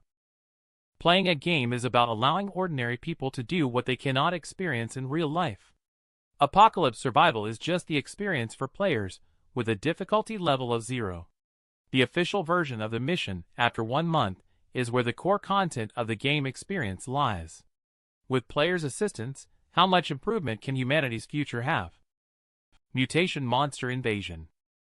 Mission Unlock Countdown 720 hours. The scoring will continue to be calculated like this in future series. The intention is still to inspire players' sense of justice in the real world. Humanity is a community of destiny. I have to go back and think about whether I still want to participate. My vague impression is very bad. Playing is very tiring. Number 63 said, I was quite pleased with my performance in bed. Speaking of it, I then released the footage of me and Lillian in the bedroom on the door of Apocalypse Survival. This scene really startled me. Are they not respecting players' privacy? Number 63 claimed to be just an emotionless robot. It won't affect players. I'm very worried that the real director Lillian would have these memories. Number 63 told me that she wouldn't. This is just a virtual game. I have a strange feeling. Doesn't seem like a legitimate company. I want to get out. Number 63 told me to rub my left eye to activate the system menu. I can also contact her like this when I return to reality. I still have a physical award that I haven't collected. Number 63 asked me if I need to collect it now. I want to take it to avoid it being wasted. Let them mail it to my company address. Who knows? Number 63 waved the wand, and the entire space started to darken. I am very puzzled about what is going on. Slowly disappearing, number 63 tells me, this is the system matching rewards. I won't be able to see anything in a while. Suddenly, a pair of blood-red eyes appeared behind me. Slowly, a black giant wolf emerged. I remembered. I had fought wolves before. Suddenly, a hunter appeared on my other side. He raised the spear in his hand. He threw it towards the wolf. With a bang, the spear went straight into the wolf's neck. He pinned the wolf directly to the ground. Get a reward. Hunting specialization precision aiming. I just woke up from Dreamland game. But I didn't click exit.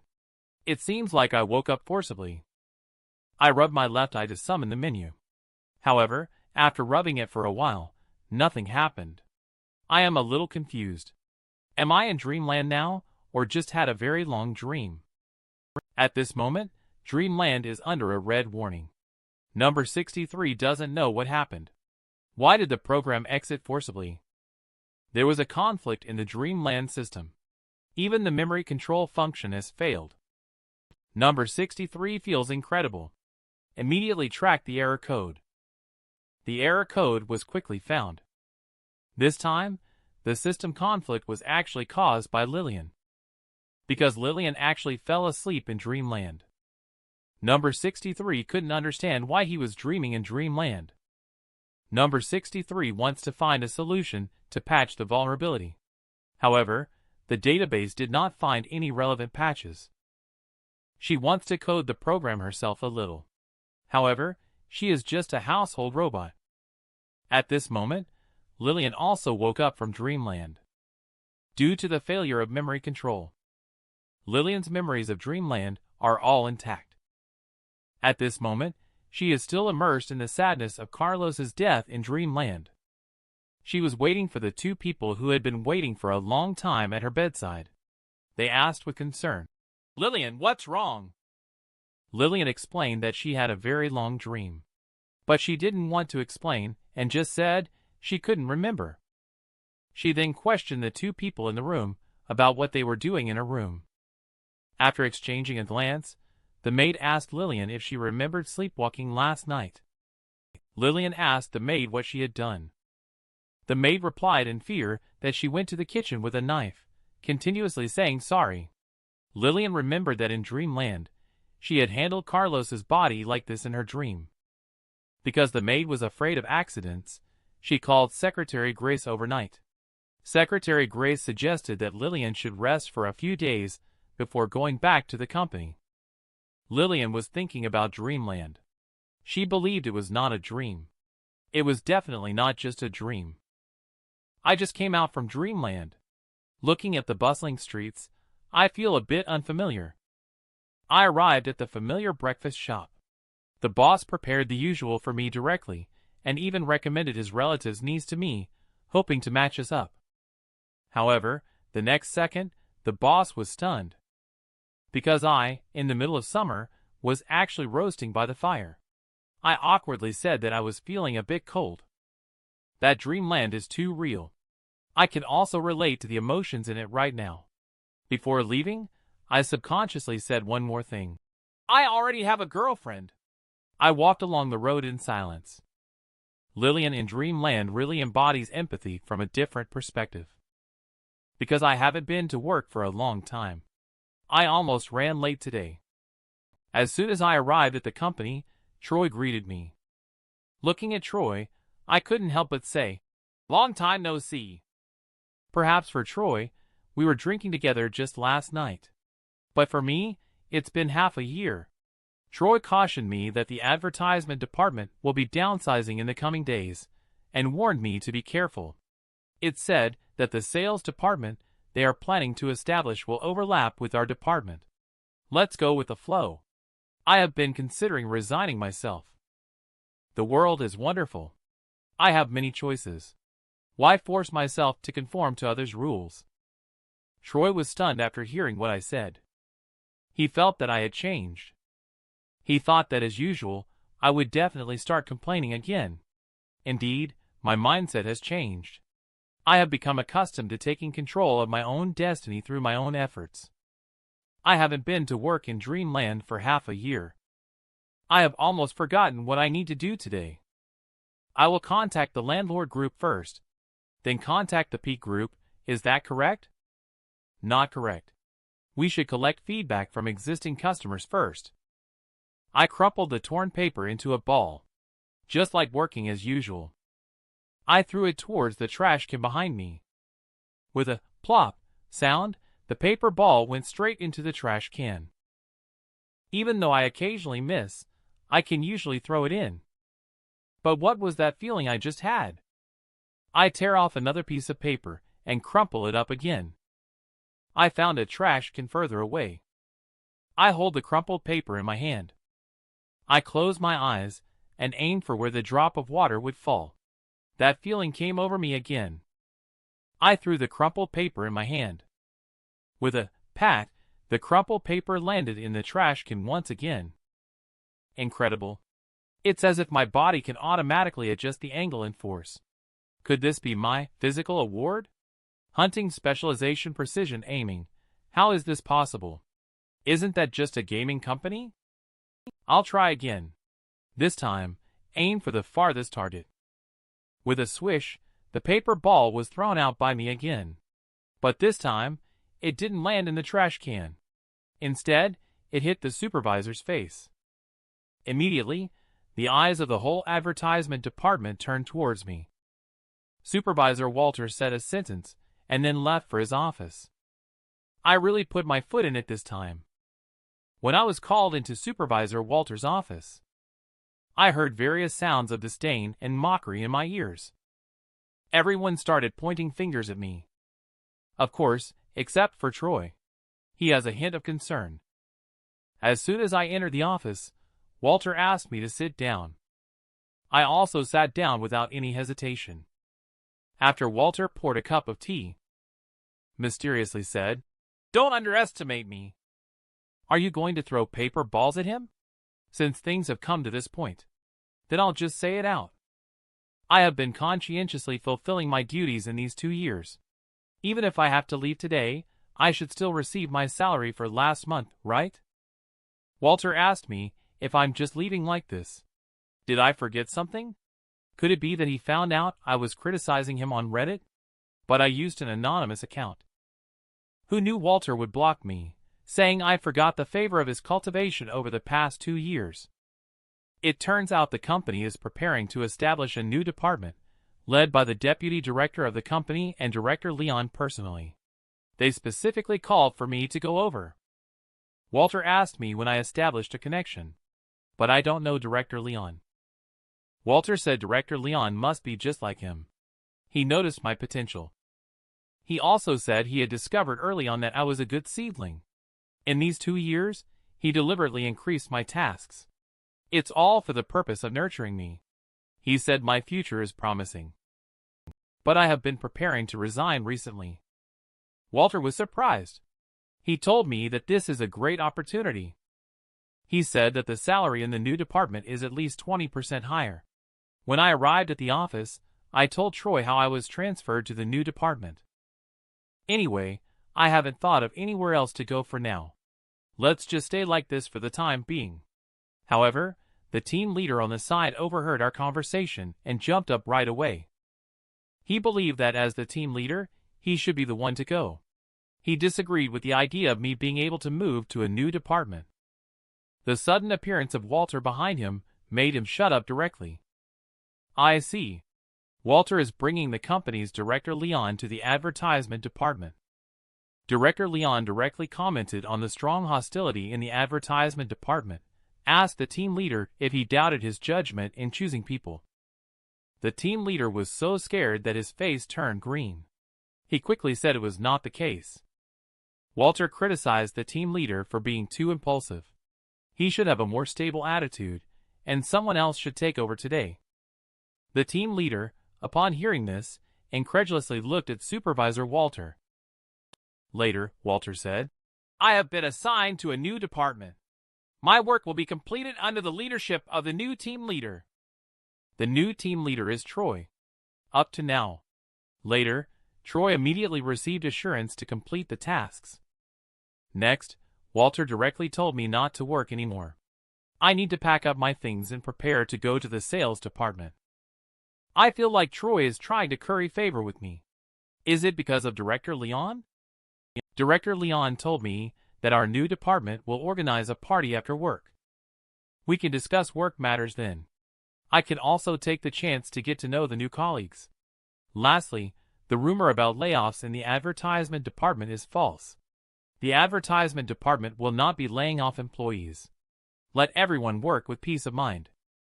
Director Leon left the advertisement department after speaking. I had never met Director Leon before. Why did it feel like she was paying special attention to me? Director Leon also found my resume average. Why did Lillian instruct her to move me to a new department? After Troy became the team leader, he wanted to achieve the KPI of the advertisement department. So everyone wants to have a meeting to discuss how to achieve it together. Troy can feel that everyone is unwilling to interact with him. The previous team leader told Troy that everyone is an adult. Be more open-minded. These people have no room for advancement at all. Who are they performing for? Troy felt that it's all the same whether he tries hard or not. Why bother making it difficult for himself? At this moment, I am talking to my mother on the phone. I haven't been home for Chinese New Year in 2 years, but I plan to go back this year. I also told her about the raise I got today. I told her that it won't be long before I can pay off the debts at home. Then I asked about my parents' health. And then I hung up the phone. At that moment, a pretty lady in a pink dress called out to me. She is Daisy, the team leader of the sales department. She saw my photo when she was organizing the staff manual. She was about to attend a dinner with the sales department, so we went there together. The dinner happened to be held at the villa in Dreamland where Lillian and I live. Daisy told me that Director Leon likes to host parties at his own house. I didn't expect that in Dreamland. I have been living in Director Leon's house all along. I also found out that Director Leon has a pretty serious cleanliness obsession. For example, guests entering the villa must clean the soles of their shoes. Don't dirty the floor. I suddenly thought of something. For example, when I enter a villa, I need to clean the soles of my shoes. Don't dirty the floor. I suddenly remembered that every time I return to the villa in Dreamland, I walk in with muddy soles. I suddenly felt very embarrassed. She also reminded me to quickly go to the bathroom. It's best not to use Director Leon's bathroom. Every time I go to the bathroom in Dreamland, I have never even lifted the toilet seat. She finally reminded me not to go to her room, especially Director Leon's bedroom. Director Leon's room in Dreamland. That is the battlefield between Lillian and me. Just when I felt very unnatural. Suddenly there was a robbery not far away. In the distance, a man was seen running with a bag in his hand. He was being chased by a group of people. At this moment, the thief happened to be passing by across the street from me. I directly took the handbag from Daisy's hand. I was met with Daisy's terrified gaze. I threw the briefcase containing important documents outside. Only a loud thud was heard. The briefcase smashed onto the leg of the fleeing thief.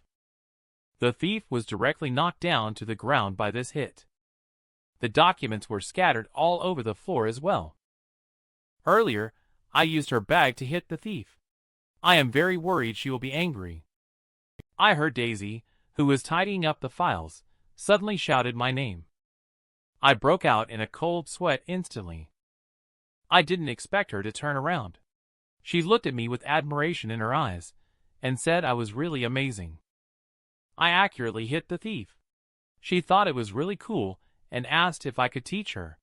Her sudden change in personality to be so lively caught me off guard a bit. It turns out that her previous reserved demeanor was just a facade. She was more reserved when we first met. Now it's different. I seem like a Superman in her eyes. So this manner is her true personality. After the lady who found her bag thanked me, she also offered to help us pick up things. Just at this moment, I found a business card of David from Peak Group.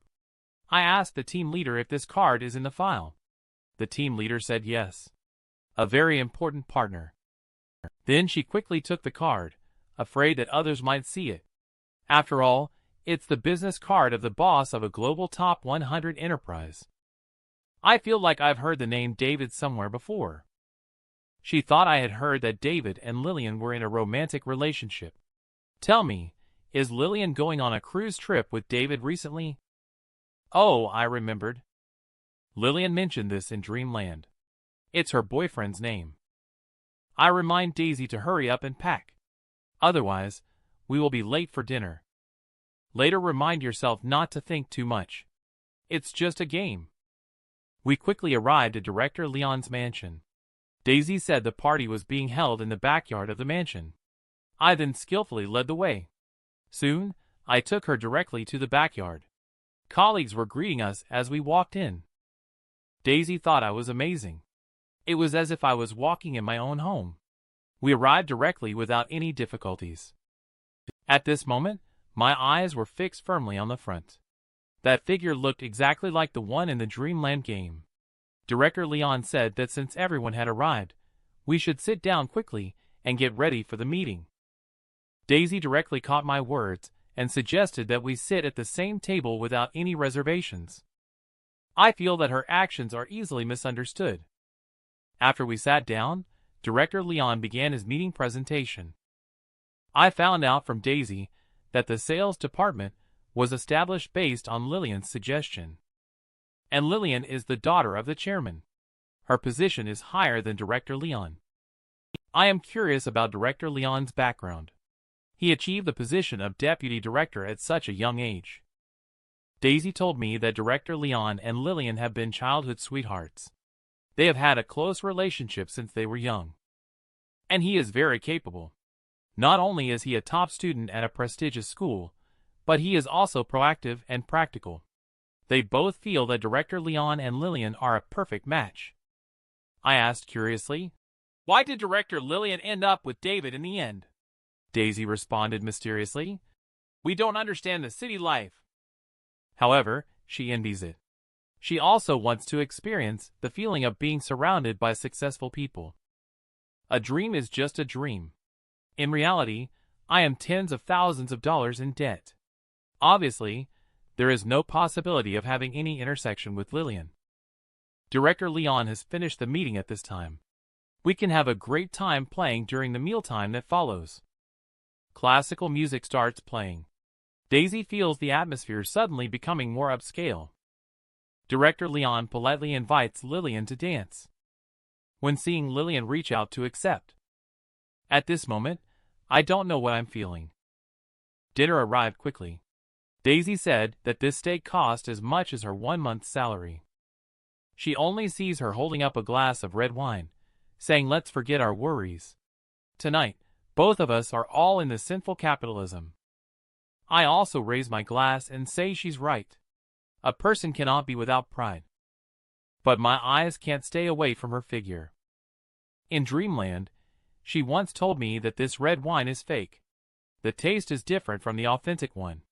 I was very angry at that time. But she said it didn't matter. Because she feels that the current sweetness level is just right for her. What I don't know is that the real-life Lillian still finds me very sweet. The atmosphere in the entire sales department is very harmonious. Director Leon treats employees very well. He is indeed Lillian's close friend.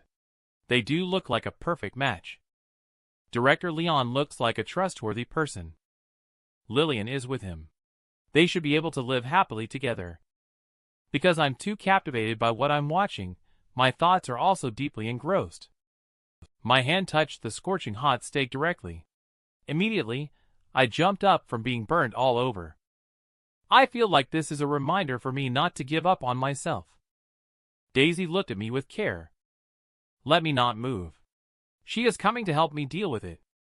She only saw her pick up a bottle of mineral water and pour it on my hand. She said it's not too serious, it will heal in a couple of days. She even commented on how I am already grown up, but still so restless. Suddenly, I felt a little embarrassed too. However, her actions. The colleagues nearby started to cheer. It seems like the sales department has another couple. At this moment, Lillian doesn't know what she's thinking. In any case, Director Leon can be seen in Lillian's eyes. Lillian looks at me with a gaze that reflects his own feelings towards her. Just at this moment, 3 people suddenly broke into the backyard of the villa. The person in the middle is clearly not a good person. He knew as soon as he spoke that Lillian was about to take office. He came to congratulate her without authorization. Then he asked Lillian what was going on. Why would David's fiancée dance with another man? I am very curious about who this newcomer is. Daisy told me that his name is Zach Pete Group, the domestic general agent. He is a celebrity around David. It turns out he is David's acquaintance. It is indeed awkward at this moment. Everyone is whispering. Director Leon said not to overthink about Zach. Just dance at the party to liven up the atmosphere. Isn't this very normal? Lillian also quickly expressed gratitude for Zach coming in person. But after all, this is an internal party. While Lillian was speaking, Zach's eyes were constantly suppressing her. Lillian wanted to use the reason of discussing business in detail at the company tomorrow to ask Zach to leave first. However, Zach interrupted, saying it wasn't urgent and that he had misunderstood. He mentioned that he had nothing to do now and suggested joining the party. He also mentioned that he had some knowledge of dance and wanted to invite Lillian to dance with him. As soon as Director Leon heard this, he immediately stepped forward to intervene. He said that Zach didn't know something. Actually, he and Lillian have been old classmates. It's not very appropriate for a girl to dance with someone she's not familiar with. Zach was being sarcastic. He said he just wanted to dance and nothing more. Director Leon, don't overthink it. He also said it's not Director Leon's place to overthink such matters. Director Leon suddenly felt extremely embarrassed. He didn't know how to respond. Daisy, who could only see Director Leon's back, felt a strong sense of tension. She was very worried that a fight might break out. Just at the moment when Director Leon felt embarrassed, Lillian put her hand on his shoulder. Then she quickly intervened and said, "Zach is our partner. No need to be so serious." Zach mentioned that Lillian is still the most reasonable. Then he extended his hand and said, "Please." Lillian felt very helpless. However, she still accepted. Daisy watched while dancing. Zach, who took advantage of the situation, felt really nauseous. Zach indicated that David had already arranged it. From now on, he would be the one to contact Lillian to meet David, and he also mentioned that long-distance relationships are really not easy. Lillian could tell that Zach was cautioning her. He could send her abroad early to meet David. Lillian mentioned about the hard work Zach had put in. Zach says it's not hard, but his dancing actions are becoming increasingly dishonest. She didn't expect Lillian to push her away and say he was too close. She said she was sorry and would pay attention next time. However, deep down, she thought Lillian was pretending. Daisy, who was two-faced, watched everything. She believed Director Leon was about to explode. But she has no way out. The difference in identity and power is just too great. I held the red wine, staring hard at Zach and Lillian. I saw Zach's hand slowly sliding down. Fortunately, Lillian grabbed Zach's hand. Then she used the excuse that Zach was a beginner and couldn't jump to let it go. Zach, however, didn't want to give up. Looking at Director Leon, Daisy, who has not responded yet, she feels that he seems a little hesitant. At this moment, I unconsciously begin to grip the red wine glass tightly. Zach feels that Lillian is not giving him face at all. He wants to retaliate. He was seen stepping on Lillian's skirt with one foot. Then he gave a push with his hand. Lillian was pushed directly backwards by this push. With a loud snap, her belt broke. However, Director Leon, who stood at the side, although very angry, did not make any move. It seems like I have underestimated Director Leon. Precision aiming activated. Suddenly, That feeling of muscles being automatically controlled swept through the whole body. Seeing Zach trying to pull off Lillian's entire dress. I can't bear it anymore. I threw the steak on the plate directly out. With a scream, the steak hit Zach right in the face. Zach jumped straight because he was scalded. It was only then that his feet released from stepping on Lillian's clothes. After Lillian fell, everyone stood up excitedly. Zach then angrily scolded everyone not to move. He then had his two sidekicks check who threw the steak. The sidekick soon came to my side and stared at my table for a while. He then said that he did not find anything here. I said, "Thank you," to Daisy. Luckily, Daisy just shared half of her steak with me. It seems like I managed to brush it off. Daisy smiled and said, "You're welcome," to me. She didn't expect that I dared to throw the steak on Zach's face. He is a person that even Director Leon wouldn't dare to offend. Zach was furious when he heard the report from his subordinate that there was no clue found. He yelled at everyone, "We didn't find the person today. No one is allowed to leave." With a loud slap, Zach was interrupted in the middle of his sentence. It turns out that Lillian finally couldn't help but make a move. She directly slapped Zach and sent him flying out. She asked Zach to quickly leave with his people. She is already running out of patience with him. Suddenly, everyone in the audience was stunned by Lillian's incredible performance. It turns out Lillian is so fierce. Fortunately, she has never beaten me in Dreamland. Zach has already been helped up by his sidekick. He can't believe that Lillian would hit him. Lillian told him that humility is etiquette, not a hint at nonsense. Director Leon also said, "What goes around comes around. Don't force him to call the police." Zach still wanted to continue expressing anger, but he was pulled back by the sidekick next to him. I don't know what his sidekick said to him in his ear. Zach immediately smiled and said there was no need to call the police. He also told Lillian they would see each other tomorrow. Director Leon felt that they suddenly backed down. They must be up to something. However, Lillian didn't care about that. She wanted to go change her clothes. I thought the gathering would end there. I actually caught the eye of my team leader. She dragged me out for supper and brought along so much alcohol. I didn't know that. The team leader's goal today is to take me down. She said Zach was such a buzzkill today. Let's drink slowly. I quickly said that I really can't handle alcohol well. I screamed for help inside. I only have 400 yuan left. I have to make it to Monday before I get paid. Daisy thought I was quite stubborn. She decided to fight alongside me. She said she would drink 3 cups for every 1 cup I drank. I had no choice but to agree. Now I can only try to get her drunk quickly. We kept drinking until 1 a.m. Daisy was eventually completely drunk, unconscious. I want to ask if it's convenient to send her home to Nayli, who knew she stood on the table and started singing. I immediately stood up worried she might fall. Daisy then lunged towards me. And then, she directly knocked me down onto the table. I asked her to quickly get up. I didn't expect she actually gave me a kiss on the cheek. And her hands were also very naughty. To be honest, I couldn't help myself in that situation. It's a relief because the hotel is about to close.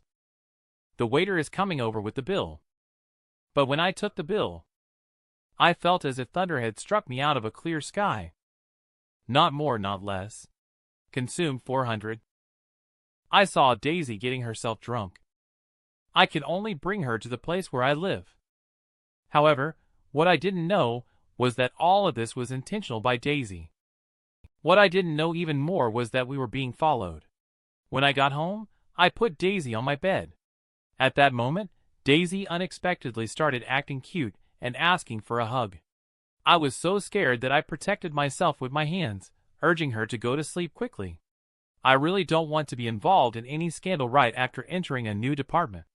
However, at that time, Daisy was thinking that if she didn't do something soon, she would really pass out. So Daisy began to sit up in bed. Then she looked at me cutely. I was completely stunned by her actions. The next moment, she pounced on me. And that's how I was pounced on by her and fell to the ground. I questioned her about what she was up to. At this moment, Daisy's only thought was to take advantage of it and make a move before getting drunk. She wants to see how much longer this good boy act of mine can last. Seeing that she was about to take the next step, I grabbed her hand directly and said that it would lead to major issues. Daisy, on the other hand, chuckled and said that she could already feel that I was very enthusiastic. I quickly explained that it was not what she thought. She whispered in my ear, "What are you afraid of?" How could an ordinary passionate young person possibly withstand this kind of situation? It looks like I am going to be picked up by her today. However, after a long time, the sound of snoring could be heard. Daisy actually fell asleep just like that. I just pushed her down. She just burped after that. She directly made me almost want to vomit from the stench. I am much clearer now. After I covered Daisy with the blanket, I found it was already 2 in the morning. I need to go to bed quickly. Decided to rough it on the sofa for the night. It's late. I don't know what time someone opened the door to my house. I heard a rattling sound as I slept on the sofa. I groggily opened my eyes to take a look. I found a man running into my room. And Daisy was sleeping in that room. In the previous episode, it was mentioned that it was midnight. I found someone entering my room. And my colleague was asleep in my room. The man looked at Daisy and smirked. He said, "Not bad quality." I immediately walked into the room and asked him what he was doing and how he got in. He actually asked me not to be so loud, saying it's a waste to make noise after I had fun. He suggested that I play with him. I just went up and immediately locked his throat to make him get out. Who knew this person was a fighter? He directly countered and threw me with a shoulder throw. He calmly said, "Aren't we discussing this?" He said that he owes me a favor now. He will help me in the future if I need it. Either wait for him to have money to pay me back. He also said we are both men, asking me to understand. After he finished speaking, he directly flicked her panties onto my face. Is this person sick? I picked up a nearby stool and smashed it down on his head. I didn't expect that. He punched the stool that was smashed towards him directly. With a bang, the stool was smashed to pieces by him directly. He proudly said, "Do you believe it now?" He highly values relationships. I see him acting so arrogantly. He even said there was no need to involve the police, causing chaos and destruction. He didn't need to break into a private residence and conspire against my colleague. Am I supposed to applaud you for that? The man directly rushed over to stop me and said, "Wait, something's wrong, young man." It turned out he thought I was a John and my colleague was a prostitute. I asked him how we looked like a John and a prostitute. Then he suddenly said, "Can you go to bed with someone after just meeting them for a day now?" I asked him not to talk nonsense. He told me he had been abroad for 20 years and didn't understand the current customs. I don't think this is a valid reason. He doesn't go home and instead squats at my door in the middle of the night. He told me that this place was his house 20 years ago. He came back to retrieve the weapons he buried underground. He left them in the corner of this house, with a series of fumbles from him. He did indeed open a secret compartment. He took out the things for me to see. He said that no one had discovered it in these 20 years. This is all he traded his life for. The room was full of prostitutes 20 years ago. No one bent down to pick up the money on the floor. If you want gold, you have to take it from his fingers with your mouth. I think he had nothing to do with me before. What should I do about my colleague's innocence? He said it was all a misunderstanding. He also stopped in time. He also said he couldn't be considered a good person. But he is not a scoundrel who bullies men and women. He has his principles. He asked me to help my colleague put on clothes. It's time for him to go. I really want to send him to the police station to explain. I told him that soliciting prostitution is illegal. He asked me to give him a chance to turn over a new leaf. I couldn't stop him at all. Then he gave me a wooden box. He said we were quits. I asked him what this meant. I didn't want to feel like I was bribing him, trying to keep a sense of integrity. He said the ring inside was made of iron and not valuable, just a bit unique. Since he received it that day, I've been dreaming about a woman all the time. The woman is wearing a red coat, holding a golden scepter, and her eyes are glowing blue. He couldn't understand what the woman was saying. He tried to flirt with her, but ended up getting beaten up. He felt like his own flirtatious behavior attracted the female ghost. Why does it sound so much like number 63 to me? He let me handle it myself. He said there's a group of people who enjoy being beaten up. I can sell it to them at a high price. Does this thing have something to do with the Dreamland system? Let's open it first. As soon as the box is opened, there is a ring emitting colorful light. There was also a tickling sound from my left eye. Then a red figure ran out from the ring. Hello, I am the Dreamland system developer. Under pressure, I can only leave this message in this form. I hope to remind the tester that you are already trapped. Dreamland will blur the boundaries of reality in terms of social class, law, and morality. It is difficult for the user to realize that their mentality is changing. This kind of gap will lead to greed and violent crime when you return to reality. The developer seems to enjoy manipulating a person's fate. I cannot persuade them to scrap and rebuild the system. I hope you can be vigilant about your own changes. Do not be driven by desire. I have communication facilities in various Dreamland missions that can help you remove the system and get rid of the trouble. He disappeared when he came to me. The developer looks exactly like number 63. The mid-aged guy met number 63 20 years ago. It was also after moving here that I obtained the Dreamland system. Is this ring the terminal for the system? Suddenly, the alarm on my phone on the desk rang. I didn't realize it was already 7 o'clock in the morning. Daisy was also woken up by the phone ringing. When she saw herself naked, a scream echoed throughout the entire building. That's how I got stuck with Daisy. After that, we went to buy breakfast together. Then we walked towards the office together.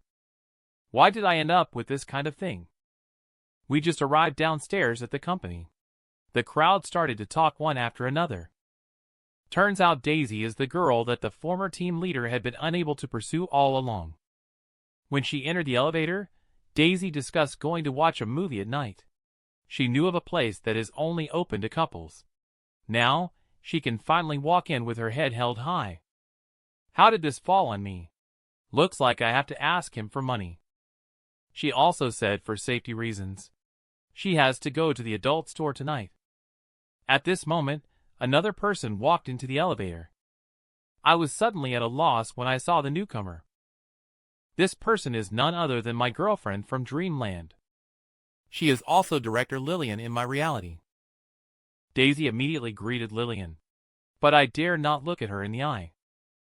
Lillian looked at the two of us. She said that the progress is quite fast. It seems that Lillian heard what Daisy just said. Lillian said I impress her as quite steady. It really made her take a second look at me. Upon hearing these words, I feel like I have fallen into an abyss. Daisy also said she thought I was pretty honest. As a result, I let my guard down last night. I quickly covered her mouth. Lillian's fist was already making a cracking sound under the covers. At this moment, her mood. I'm afraid only those who have had their boyfriend suddenly taken away by someone else would understand. But she could only smile and say it's fine. However, the company hopes that we can restrain ourselves a bit. Don't impact everyone's work. After Lillian left the elevator, Daisy started to complain. She thinks Lillian is clearly playing both sides and gossiping about others. But I believe that what Lillian said makes sense. Work should still come first at the company.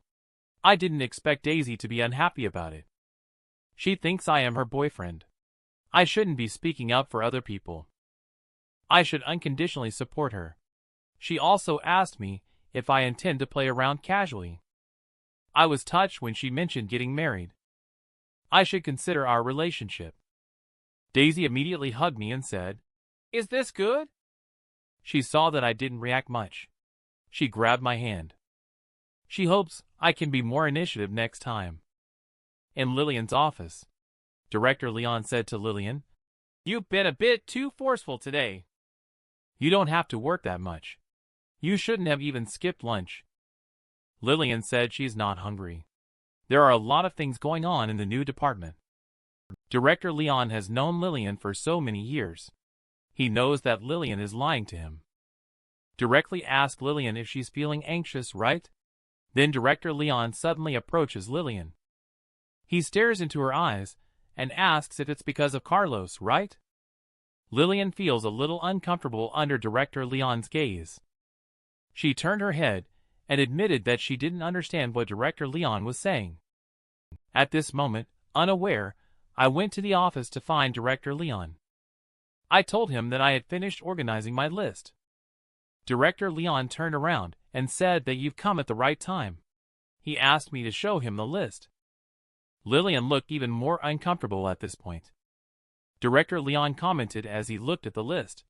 "Not bad. The layout is clean and neat." And Lillian and I both lowered our heads, not daring to look at each other. Director Leon saw that I kept lowering my head and asked if I had something on my mind. I hurriedly said no, I was just looking at the potted plants. When I saw what the potted plant was, my heart skipped a beat suddenly twice. I sweat profusely and asked, "Is this a tomato seedling?" Lillian, who was operating the computer, stopped. She looked up at me.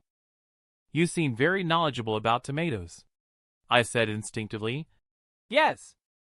Lillian in Dreamland planted a lot of tomatoes. For the sake of tomatoes, she didn't hesitate to fight with mice. When times were toughest, only tomatoes were left. Lillian looked at me and asked if we had met somewhere before. I said yes. I wanted to tell the story in Dreamland, but I stopped myself. My heart rate tightened again.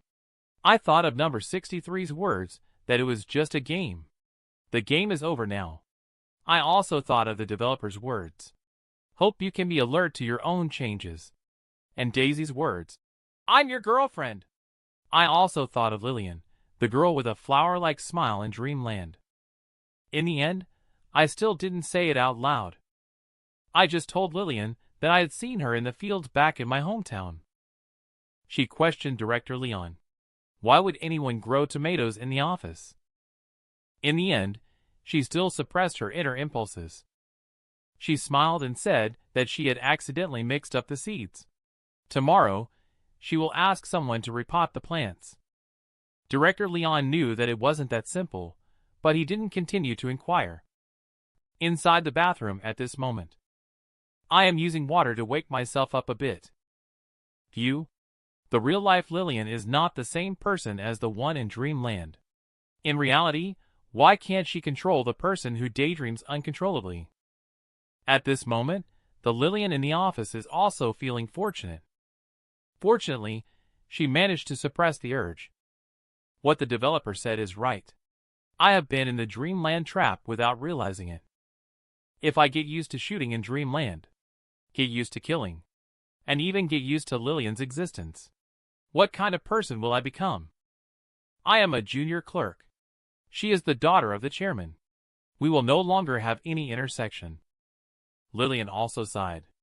Although that dream was so real. With that man. Went through many ups and downs for so many days. In the end, we all decided that it was time to let go of everything. The dream ended, and I no longer have any ties with her. After work, I borrowed 5,000 yuan from Troy. Daisy is already waiting for me at the company gate. Thinking of her angry appearance, I decided to take her out for a meal to cheer her up. I arrived downstairs at the company. I went to see downstairs. She was arguing with my former team leader. The team leader seemed to be saying something. Daisy seemed very resistant. I hurried over and stood in front of Daisy, asking what happened and if she was being bullied. Daisy said no. The former team leader said with a smile, "She will not be shameless like some people. She is just reminding Daisy to beware of the hypocrites around her." Then he left. I told Daisy that I always found this person annoying. I asked her not to bother with him. Then I grabbed her hand, ready to accompany her to go shopping and watch a movie. However, Daisy broke free from my hand. After a sudden silence in the air, Daisy said, breaking up. I didn't say anything. I'm ready to leave. She said we never understood each other. She asked me how much money I owe. I paused for a moment, then turned back with a bitter smile, saying, 200,000. For company employees with a monthly income of only a few thousand yuan, this amount is not small. Daisy said, let her go. She's just an ordinary girl from a regular family.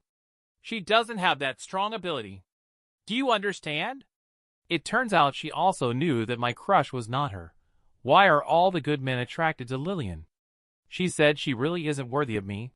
So let's pretend nothing happened last night. Then she turned and left. I also picked up my phone and replied to the message from Troy. I found out that I owe 200,000. Daisy broke up with me. But this is not the first time. My first love in college also ended because of this reason. The debt made the whole family become silent. I am afraid to face the expressionless faces of my family. Although I have thought about starting a business, I have not found a stand-up project yet. How long do I have to stay in this vortex? Did I forget to turn off the stove?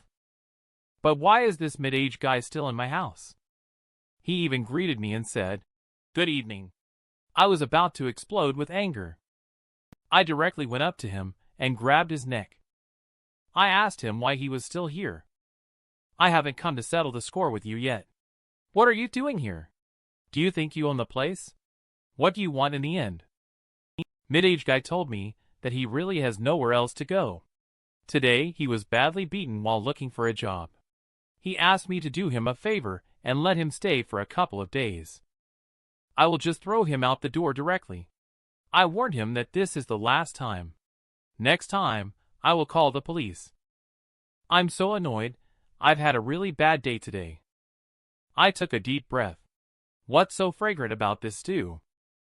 I opened the stove to look. I don't know what this is, nor do I know if it's poisonous. After probably less than a minute, I opened the door. I saw the middle-aged guy still squatting at the door of my house, and I smiled. I let him in. I pointed to the dark dish and said, this dish is so delicious. Do you know how to cook other dishes? Mid-aged guy said, SOSO. I am curious about his ability. He can find work in any restaurant. Why did he get beaten up? Mid-aged guy asked me if I really couldn't tell. He is a person with a criminal record. He also doesn't understand smartphones. He is not familiar with resumes either. He just wants to live a normal life. But it's too difficult. Are you interested in partnering with me to open a restaurant? Mid-aged guy said, as long as I have no objection to his criminal record, we can discuss everything. I feel good about it. I don't want to inquire about his past at all. The middle-aged guy did say I was too reckless. Many people were scared off by his criminal record. They asked me if I was sure I had the guts for this. I paused for a moment. When it came to not wanting to argue about family property, I felt as lowly as a rat in the sewer. The opportunity in front of me is worth a try. If one wants to eat meat, one must deal with the wolves. Wolves can't bite people if they want to eat meat. I hope the risks I take are worth it. After mid-aged guy saw that I was prepared, he thought our cooperation was off to a good start. I reached out to mid-aged guy and asked him to hand over the hidden money. I want to raise as much money as possible to get a storefront. He actually took the money and gave it to a few close female friends. He split it all up. My secret funds are not enough to rent a house. I thought I could achieve financial freedom quickly. Just then my phone rang. I picked up the phone and answered it. I did not expect that it was Daisy calling. She told me that she might have been a bit too harsh when talking today. That's because she was extremely scared. She told me she is not a materialistic girl. I asked her to cut to the chase. She said she wants to help me find a quick way to make money and asked if I'm interested. Of course I'm interested. It turns out Daisy wants me to cooperate with her friends to do live streaming. And my task is to change into the clothes prepared by them and perform throwing knife. They offered me a 55% share of the profits. In order to make ends meet, I decided to take the risk.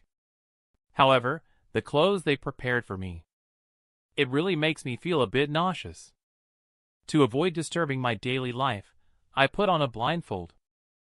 However, her friend wanted a better live streaming effect. She unexpectedly set up an electric grid on the ground at the last minute. As long as I don't hit the bullseye, I will be just like this piece of meat, electrocuted by the electric grid. Their methods have indeed attracted many spectators. However, most of them may have come to see me make a fool of myself, just like all of you watching in front of the screen right now. But as someone with precision aiming, I will not let you down.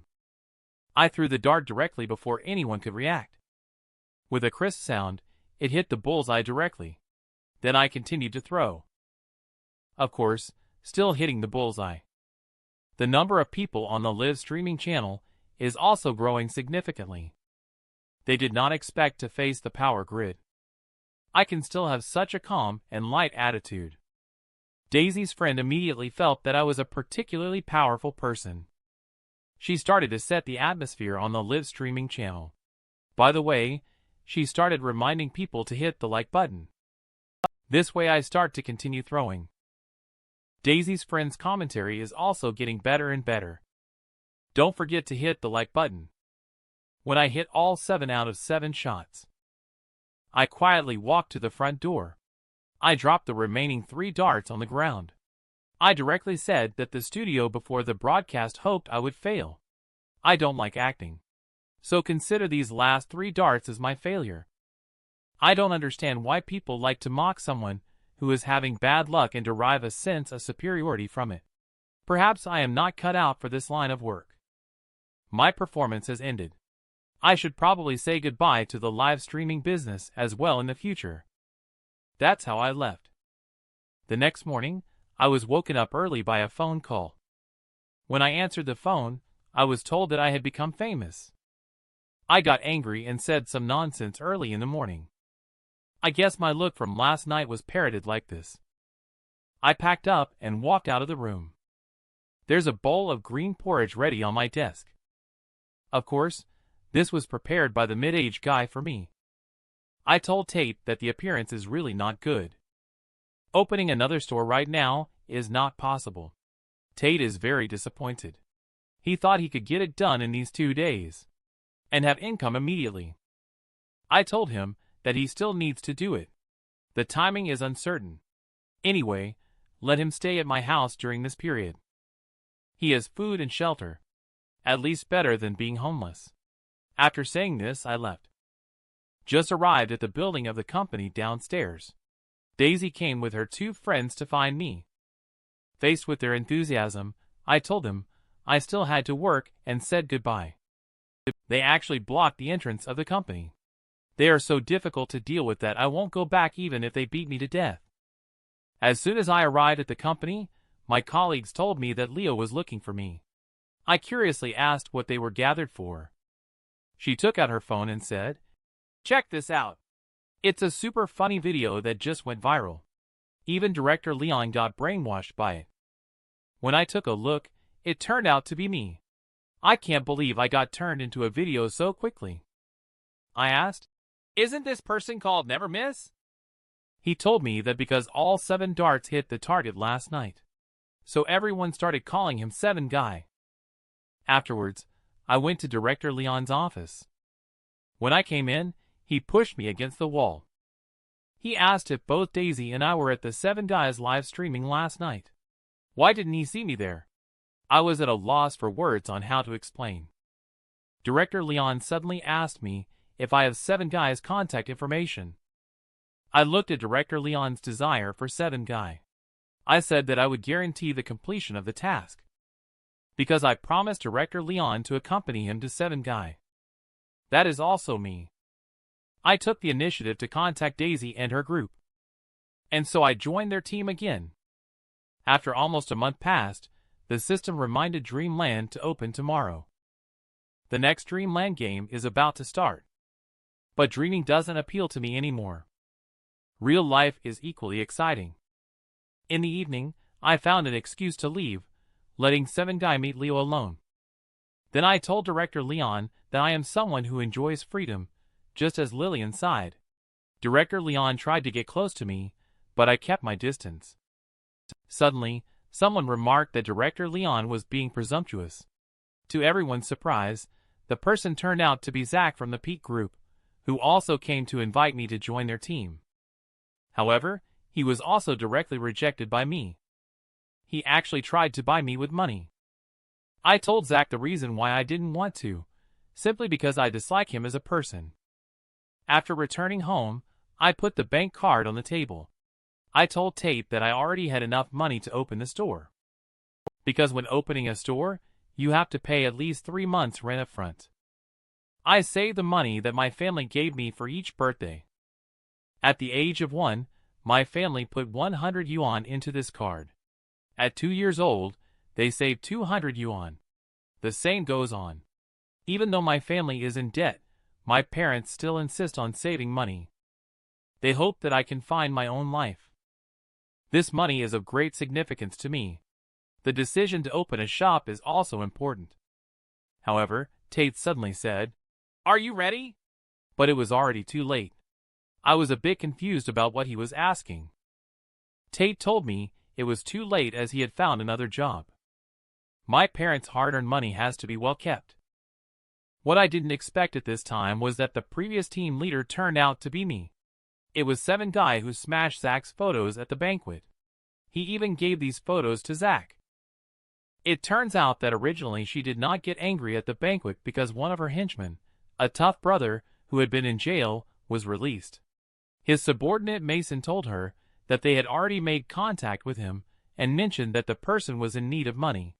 They had already paid him a deposit, and he was willing to do any dirty work assigned to him. Zach looked at the photo of himself without a mask in his hand. He snorted. "Let's just call it a day when it comes to the game of hearts. My name is Carlos.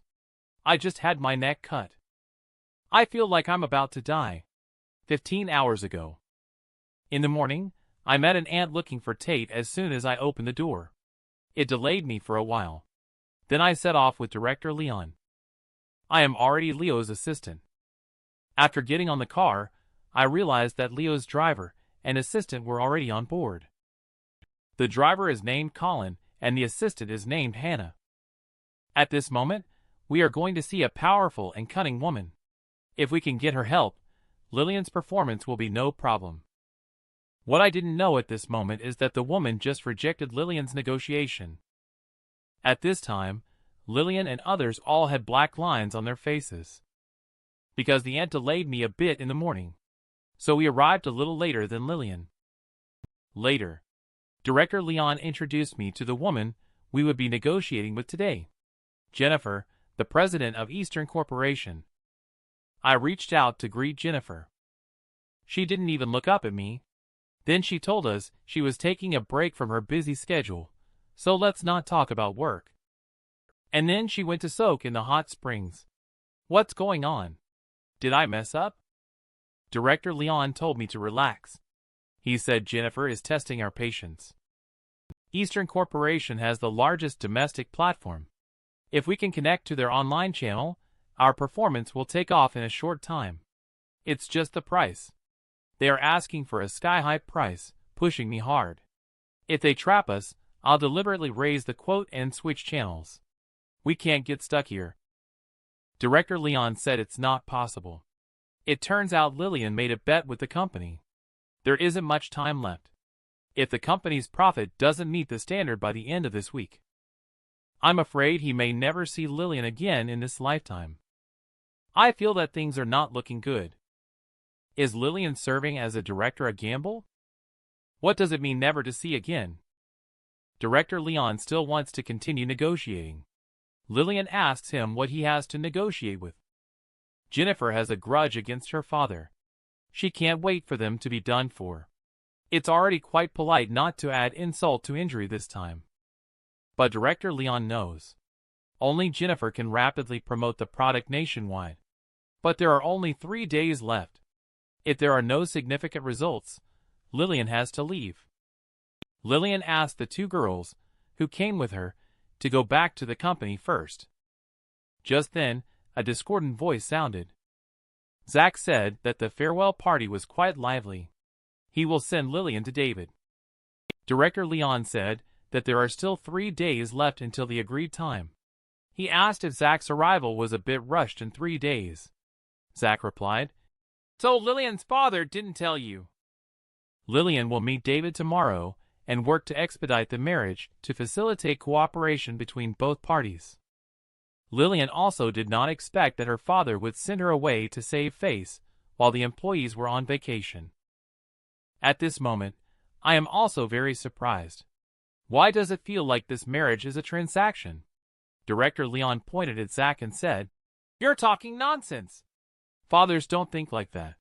But Zack said that L Corporation's financial chain is about to break. I didn't expect the headquarters to have such a serious issue. So Lillian, in order to prove her own ability, used performance as a wager. If she fails to achieve the goal, she will have to marry David in a union to save the company. Lillian seems not to like David. They may never meet in a lifetime.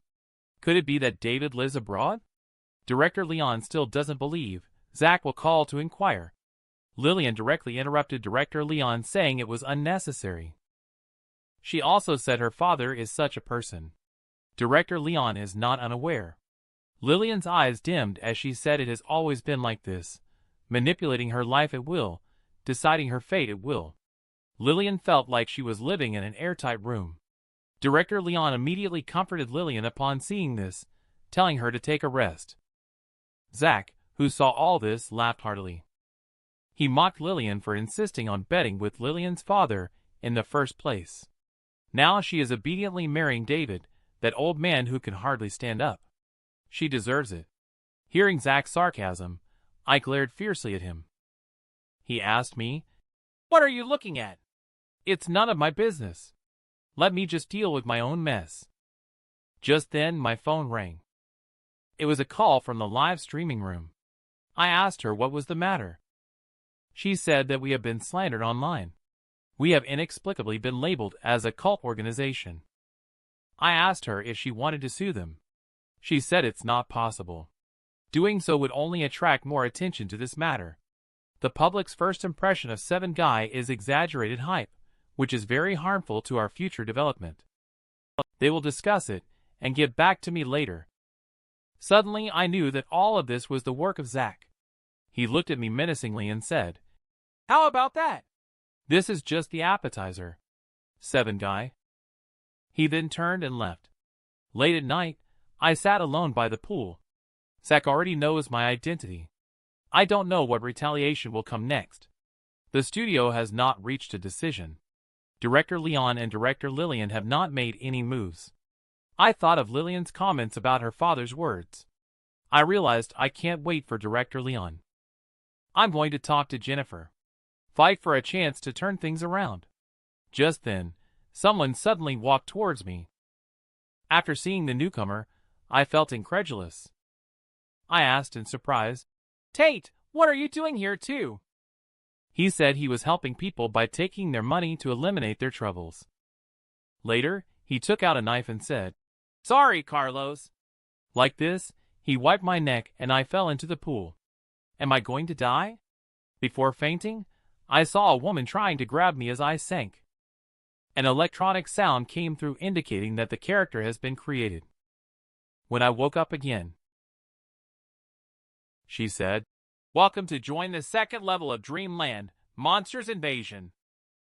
I thought I was dead. But unexpectedly I appeared in the game Dreamland. Number 63 told me that the dead cannot enter the game. They asked if something unexpected happened in reality. Just thinking about the scene at that time makes me break out in a cold sweat. Tate said I'm a good person. He didn't kill me. Go to the hospital as soon as possible to save my life. Then I have to leave this city. Otherwise, he will continue to harm my colleagues. My family will not have a good ending. Why is it so difficult to succeed in everything I want to do? Since there is no turning back, let's go all out. Reminder: Monsters Invasion Mission number 63 is extremely difficult. You will die quickly without auxiliary items. But I don't need them. I want to train my combat skills like crazy in this dreamland. Even if the heavens want to tear me apart, they'll have to lose a tooth, as the white light from the gates of Dreamland strikes. Virtual Dreamland Monsters Invasion has begun. Players play as surviving soldiers exploring battles to survive. Dreamland Difficulty Level 1. 180 days until destruction. How difficult is this level with bulletproof vest and handgun? I look up. A soldier, being bitten in the mouth by a green-haired King Kong. King Kong broke both legs of the soldier. He fell right at my feet. I couldn't help but swallow a mouthful of saliva when I saw this scene. The next second, I became the target of King Kong's pursuit. I just ran into the house next door. The sound of impact came from the wall behind me. I see the wall behind me is about to collapse. However, I am considering whether I should use a gun. But what can I do when I return to reality? Tate is a professional assassin. In the end, I gave up using the gun. At this moment, outside, King Kong charged toward the wall that was about to collapse. I directly picked up a steel pipe in the room and used the floor as a support. I propped the steel pipe against the collapsing wall. King Kong started roaring and pushing the wall with force. I see the wall behind getting closer and closer. I feel like I'm going to be squeezed into mincemeat. Just at that moment, the steel pipe on the ground hit the wall behind. The steel pipe that hit the wall in front pierced through the wall directly, heading towards King Kong's eyes. With a "pu" sound, the steel pipe pierced directly into King Kong's eyes. King Kong screamed in pain, looking up at the sky. In the end, it covered its injured eyes, crying as it left this place. After the ordeal, I am gasping for breath. Slowly, I crawled out of the collapsed house. This is completely different from the first dreamland. That's good. Persisting will definitely lead to growth. Footsteps are approaching from up ahead at this moment. My first reaction is that there is danger. I immediately grabbed the steel pipe next to me. I activated the skill precision aiming towards the target direction. However, when I was about to throw it out, just then, I saw that the person who came was actually Jennifer from Eastern Corporation. But at this moment, the steel pipe in my hand has already slipped away. At the critical moment, I only touched the tail end of the steel pipe. In the end, the steel pipe only hit Jennifer's helmet. The steel pipe knocked her down to the ground. Originally, I thought it was Monster. I never expected it to be Jennifer. Jennifer is strange. Am I not in the hospital? Why am I here? She told me that I was covered in blood. I broke into her room. I fell into the hot spring pool. She made the emergency call. She watched me being taken away in the ambulance. I see. I must have accidentally run into her room. In reality, I should be lying in a hospital bed by now. I told Jennifer. I woke up in this ruins. I asked her how did she get here. Jennifer said she had a similar experience. She also ended up here inexplicably. She heard noises from this direction and ran over to check. I am very puzzled. I didn't choose to enter the game, nor did I choose an assistant. This game does have issues indeed. Anyway, I still want to thank Jennifer. If it weren't for her calling an ambulance, I would have died long ago. Jennifer said beautiful words. Let's talk about it when you're alive. She feels I threw the javelin pretty well. She should be able to help. Heard the help. I looked puzzled. She asked me to look at the ruins floating in the sea and asked if they looked familiar to me. I was shocked when I saw clearly. It turned out to be the office building of our company. Jennifer analyzed that based on the surrounding buildings, we should be in the future. The sea breeze has a pungent smell, most likely corrosive.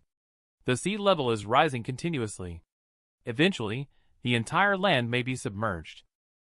So the destruction of the world refers to this? Jennifer continued. The good news is that there are other humans here. She can roughly infer a habitable location for humans.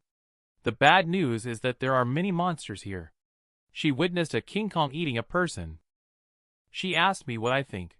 Should we cooperate? She will be responsible for leading the way. I am very curious about her conclusion about crossing. I asked her if she is not afraid. She told me she just wants to survive. In the end, we reached a cooperation agreement. We set off together towards the place of resettlement. Jennifer asked me if I used to be a competitive athlete.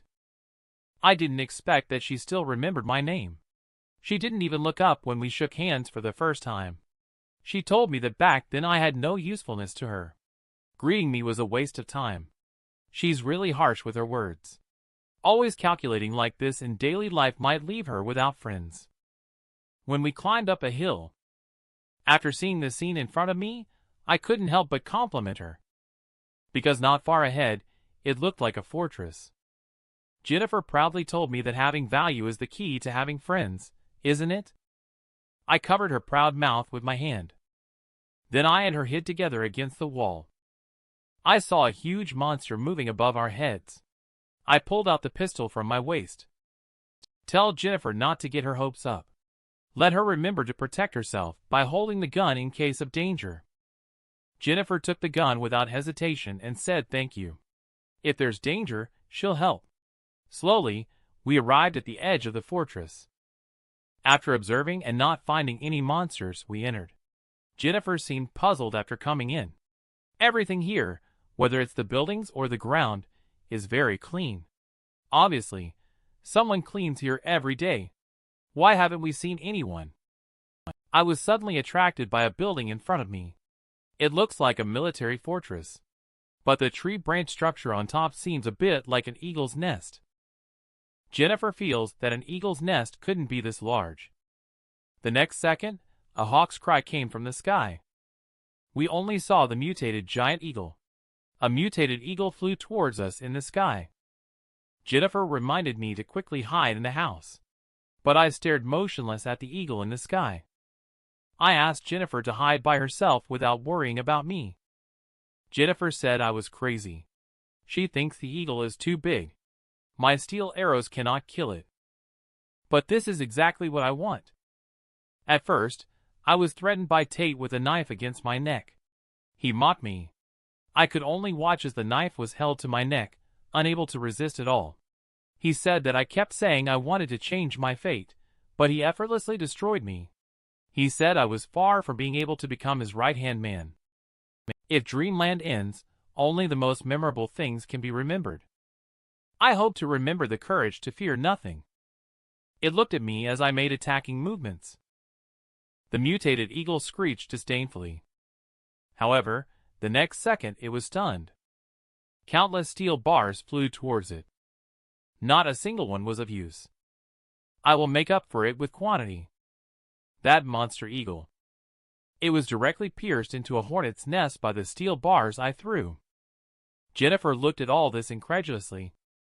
With a bang, the eagle that lost its life dropped directly beside me. Its deep green blood spilled onto my body. Shortly after, my whole body started to feel a corroded sensation. The pain was so intense that I knelt on the ground screaming. Jennifer ran over. The liquid is corrosive. The next second, Jennifer was utterly shocked. The corrosive liquid has already corroded my entire body, producing small deep pits one by one. Suddenly, there came the sound of dripping within the military fortress. Following that, the gate opened. A robot ran out.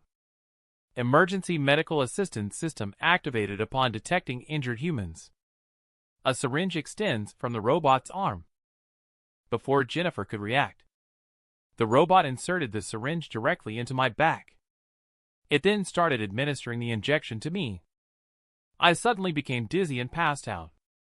The robot displayed a message indicating insufficient power supply. It is about to shut down. Then the robot shut down. When I woke up again, I was in a strange place. Jennifer was nowhere to be found. I actually recovered. I'm curious too. Wasn't I corroded? And where is this? Jennifer told me this is the interior of a bunker. In a critical moment, this robot injected me with a drug. Afterwards, my wound healed at a visible speed. It's simply a medical miracle. Maybe she can tell me everything about this place when she wakes up.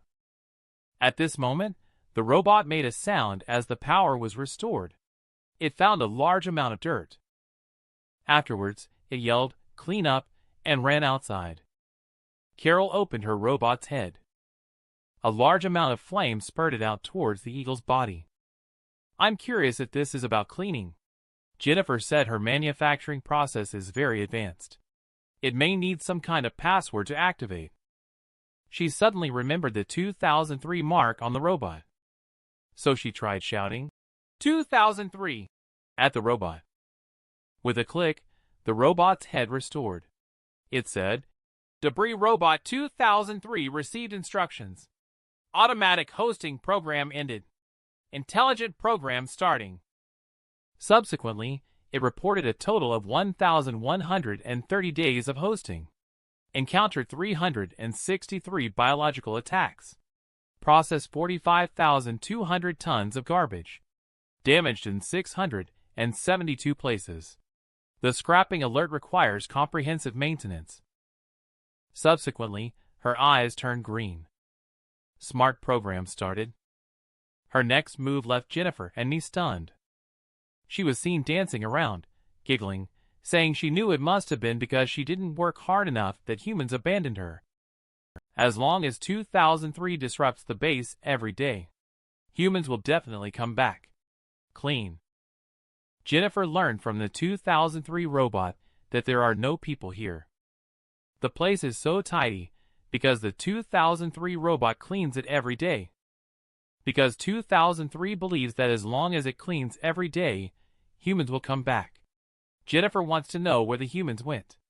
What information did they leave behind after they left? 2003 said that humans told her that if they haven't returned after a year, then they went to heaven. 2003 thinks heaven is a good place. She once wanted to go find humans, but that place was not on the map. She asked me if I could tell her where heaven is.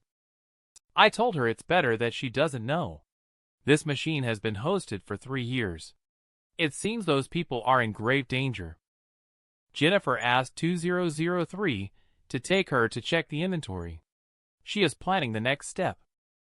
I couldn't help but exclaim as I watched Jennifer walk into the castle. Experiencing so much and still being able to calmly make plans. Jennifer is really calm. In 2003, they introduced us to all human weapons here. But they all have been cleaned. This is the only remaining food compressed energy bar. Humans said it's as hard as old bacon that has been air-dried for 100 years. This is the medicine for repairing human wounds.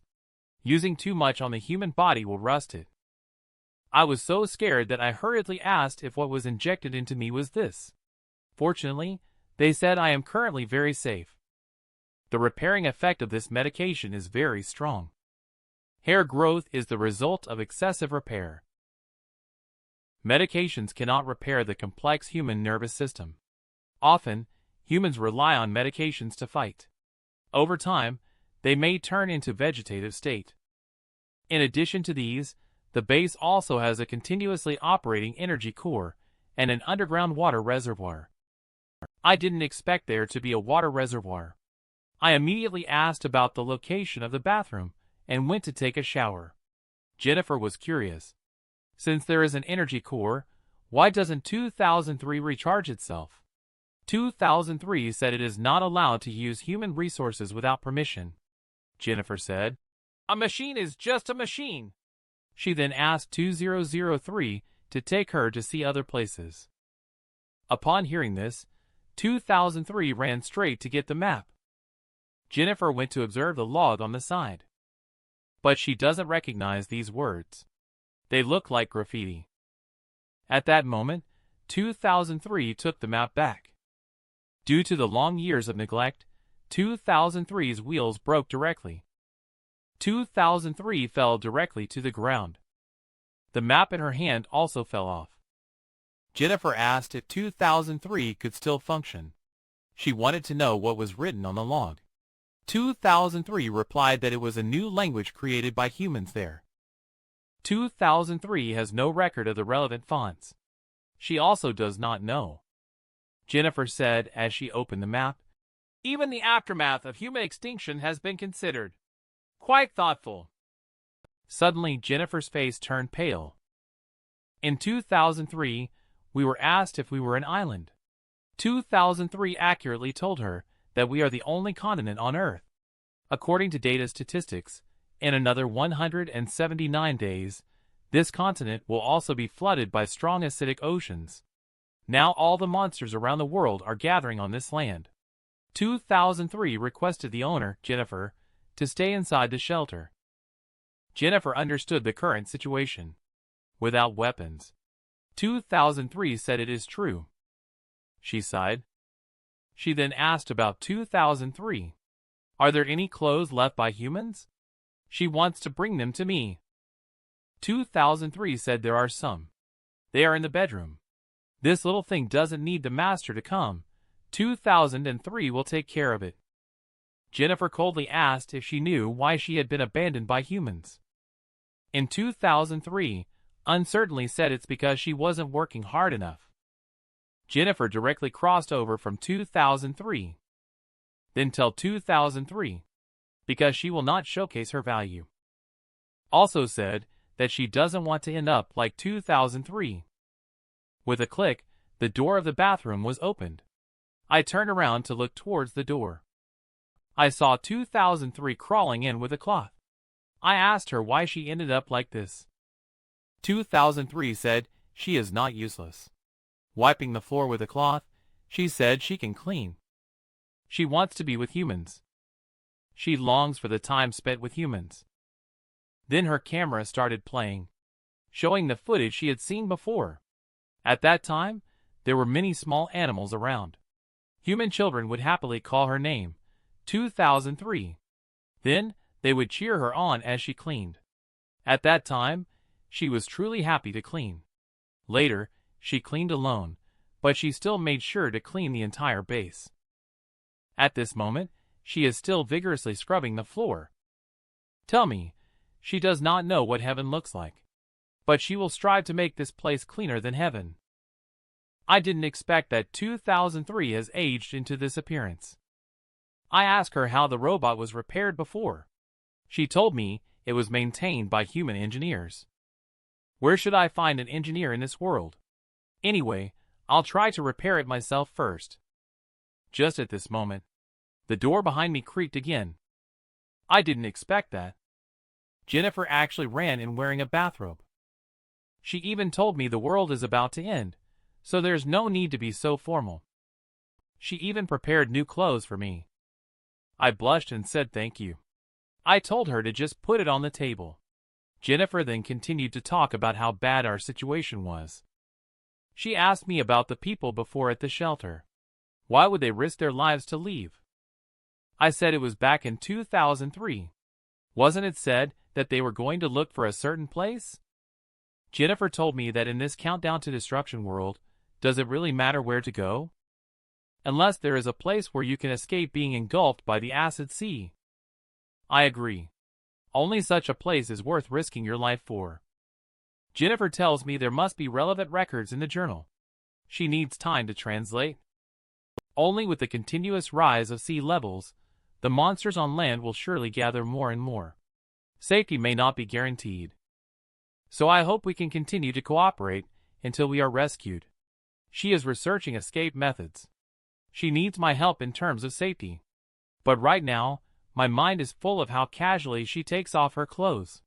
It's too daring. Isn't she afraid I'll be tempted by lust? I covered my eyes and returned, of course. After all, she also saved my life. Suddenly, I was attracted by something underneath her bathrobe. Is there a hidden gun underneath this bathrobe? That's right, it's hard for ordinary people to notice. Why do women all like to play this trick? Jennifer thought that special measures were needed to help stabilize my emotions. I didn't expect that I could remain calm. Now she is reassured. She told me that when it comes to life and death, Having a breakdown in mindset is of no use. Is the gun something she is preparing to use to force me to remain calm? Jennifer is a powerful and cunning woman. This woman is not afraid of being robbed. She is afraid that I will have a mental breakdown and lose a helper. Her strategic thinking is a bit scary. I carried the weight of 2003 and said I had to go busy myself. Jennifer thinks my style of doing things is just like an ordinary person. Even in the apocalypse, it is still constrained by morality. She thinks it's fine this way. It saves on experiences. At this moment in 2003, it feels much better. The speaker can operate normally now. Just now Jennifer didn't say a word when she was present. I thought she was broken. In 2003 it is said that human language is profound and vast. She cannot judge the true meaning of language. Do whatever she wants, as long as it doesn't interfere with my monster beating training. I was confused to hear about beating monster 2003. I asked if it's attacking mutated organisms. She thinks it's too dangerous. I told her I have no choice. I also gave her a metaphor in another world. I am also in the apocalypse. The mutated creatures there almost took my life. And as long as the apocalyptic wave doesn't disappear, the endless pursuit may continue. 2003 does not understand me. Forcing oneself to step out of the comfort zone to challenge the barriers of fate requires great courage. I'm giving it my all. I am very clear in my heart. If I escape this time, I must face the true death. In 2003, she was very curious about another world. She asked me if it was the paradise that humans go to.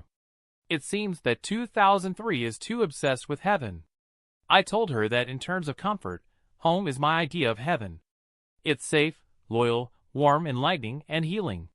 If I can get through this, I will be able to save the whole family. I directly misled 2003 by my own understanding of heaven. She asked me what she could help with next. I told her, of course, beating monsters will definitely result in injuries. I need her to treat me. Also, let her call me Carlos in the future, as I don't want my ego to inflate from the game. 2003 was very exciting. I told her that if she works hard, she can become a sexy robot girl one day. I don't know if she understood either. The second day of the Monsters Invasion game, Jennifer was eating crunchy food. Looking at the 2003 that I have already transformed, she thought that it really had its own style. At this moment, the 2003 that I have welded steel plates all over joyfully said, "Eliminate filth. Clean and tough."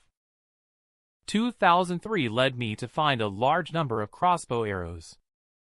I'm curious how they have these things. They seem to have quite a lot in stock.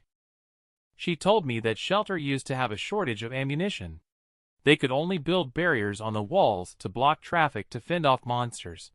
However, the environment deteriorated over time. With a lack of personnel for maintenance, it was eventually decommissioned. I feel it's quite a pity. Jennifer saw us all armed and asked if we were going out. I directly told her that I wanted to go out to clean up the monsters. Jennifer told me that it is not necessary. The logs show that the number of wild monsters 3 years ago was close to 1 million. We can't kill them all. For now, we just need to ensure the safety of the base. I said we only have 180 days. I don't have time to wait for the monsters to come to us. Jennifer felt strange. Why should I take the initiative to look for trouble? She thinks it's not child's play now. She has seen King Kong 2 stories high. We are now gambling with our lives. There can't be the slightest mistake at this time. Wait until she finds a refuge. That's the time to fight for survival. At this stage, we need to conserve strength and prepare for future challenges. I directly told Jennifer not to teach me how to do things in my world. Jennifer was also taken aback when she heard my words. In the real world, I was lying on the hospital bed with only a slim chance of survival. In such a situation, how could I still have the mood to shrink into shelter? In this situation, I must quickly become stronger. I let Jennifer listen. I take care of her because of the grace of saving my life. But that does not mean she can interfere with my actions at will. To be honest, I don't care how this world will end up in the end. If she is uncomfortable, she can leave at any time, okay? Jennifer was surprised by my words again. Then she smiled. She just worried about my safety, wishing me a safe journey. I feel like talking to NPC Jennifer is pointless. Carrying 2003 with me, I set off. Jennifer at this moment, with a furrowed brow, locked in thought, feels my thought process is not that of an ordinary person. She is not sure what I am thinking. She suspects I am not crazy. Jennifer feels a giant snake crawling beneath her feet. Then she turned back in horror. She found herself surrounded by a giant snake. Suddenly a hand reached out to her shoulder, asking her what value she has. Jennifer turned around and struck back. She shouted, "Shut up," with her mouth, but more voices came from around, all calling her name. Jennifer felt that the surroundings were becoming more and more terrifying. She suddenly reached out and tied up her own hair. She felt the sky suddenly cleared up. There was no sound calling her around. Jennifer wonders why her hysteria is starting to relapse. She needs to find a way to build a relationship with me. It's a dead end for her to go to the shelter alone. It's 2003. I noticed that my tone just now seems different from yesterday. I told her that I have been different since I arrived here. In 2003, it was known that the neck is a weak spot for humans. She is very curious. Why did I make such a risky move? After experiencing Dreamland, I still have illusions about reality. When that aunt came to my house looking for Tate, I told her she was late. The aunt told me that Tate killed to save her, and that he is not fundamentally bad. He only spent 20 years in prison. After coming out, he mixed with bad people again. I hope that when I see Tate later, I must persuade him to turn his life around. I now realize that I should give up illusions in both Dreamland and reality. I not only failed to advise him to succeed, but also was looked down upon by him for having no money or power. Why did I give up the fantasy? Because saving others is what a hero should do. But most people get a script that even an ordinary person is not. 2003 on the side expressed that it cannot understand what I said. Suddenly we stopped in our tracks. Because ahead there was a pack of mutated wolf herd. In 2003, I was told that the mutated wolf herd is very vicious. Training advised me to choose weaker opponents. However, I want to challenge strong opponents. In 2003, it was also pointed out that the ability number of the wolf herd is much higher than mine. I reached out and took out the crossbow arrows on my back. 2003 still advised me to go back. My heart rate started to accelerate. I found the feeling of being a hunter that I had before. In 2003, I also discovered that my ability number had increased. I remind myself to let go of fantasies. Struggle leads to growth. Sexuality leads to death. In 2003, I discovered that my ability number had actually risen to 90. At this point, the wolf herd had already started charging towards me. At this moment, I am unstoppable. I began throwing wildly at the wolf herd. After my wild throwing output, only the last two mutated wolves were left on the scene. I just stabbed one of the wolves to death. The last one rushed over. I looked at her face with disgusting pus-filled sores. I immediately hugged her neck. And then I used force with my arm. I heard a click, and I strangled her to death directly. The result was that the back of my hand was corroded again. In 2003, I was reminded not to attack mutant organisms barehanded. The liquid inside their green pustules is corrosive. I told her this is also part of the training. In the real world, how could anyone carry controlled-edge weapons? Suddenly, in 2003, they found their shelter tents on the open ground. From that strong smell, I deduce. This tent has been occupied by wolves for a long time. I opened the box and asked what was inside in 2003.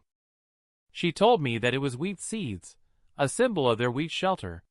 Now I know that the shelter is called wheat, It sounds like a place for producing grain. 2003 told me, that's correct. In the past, there was gunpowder, and everyone had different roles in production and shelter. People bartered goods among themselves. However, with the advance of the corrosion tide, those shelters have gradually turned into ruins. I stood on the mountaintop observing the mutated creatures nearby. And on top of that, there's what 2003 mentioned. How do I feel? Is this a typical exploration, construction, survival game? Can crops still be grown in such an environment in 2003? She told me, of course. This is a necessary ability of their wheat shelter robot. Just a few rocks can produce soil. She burns the impurities in monster with beast feces.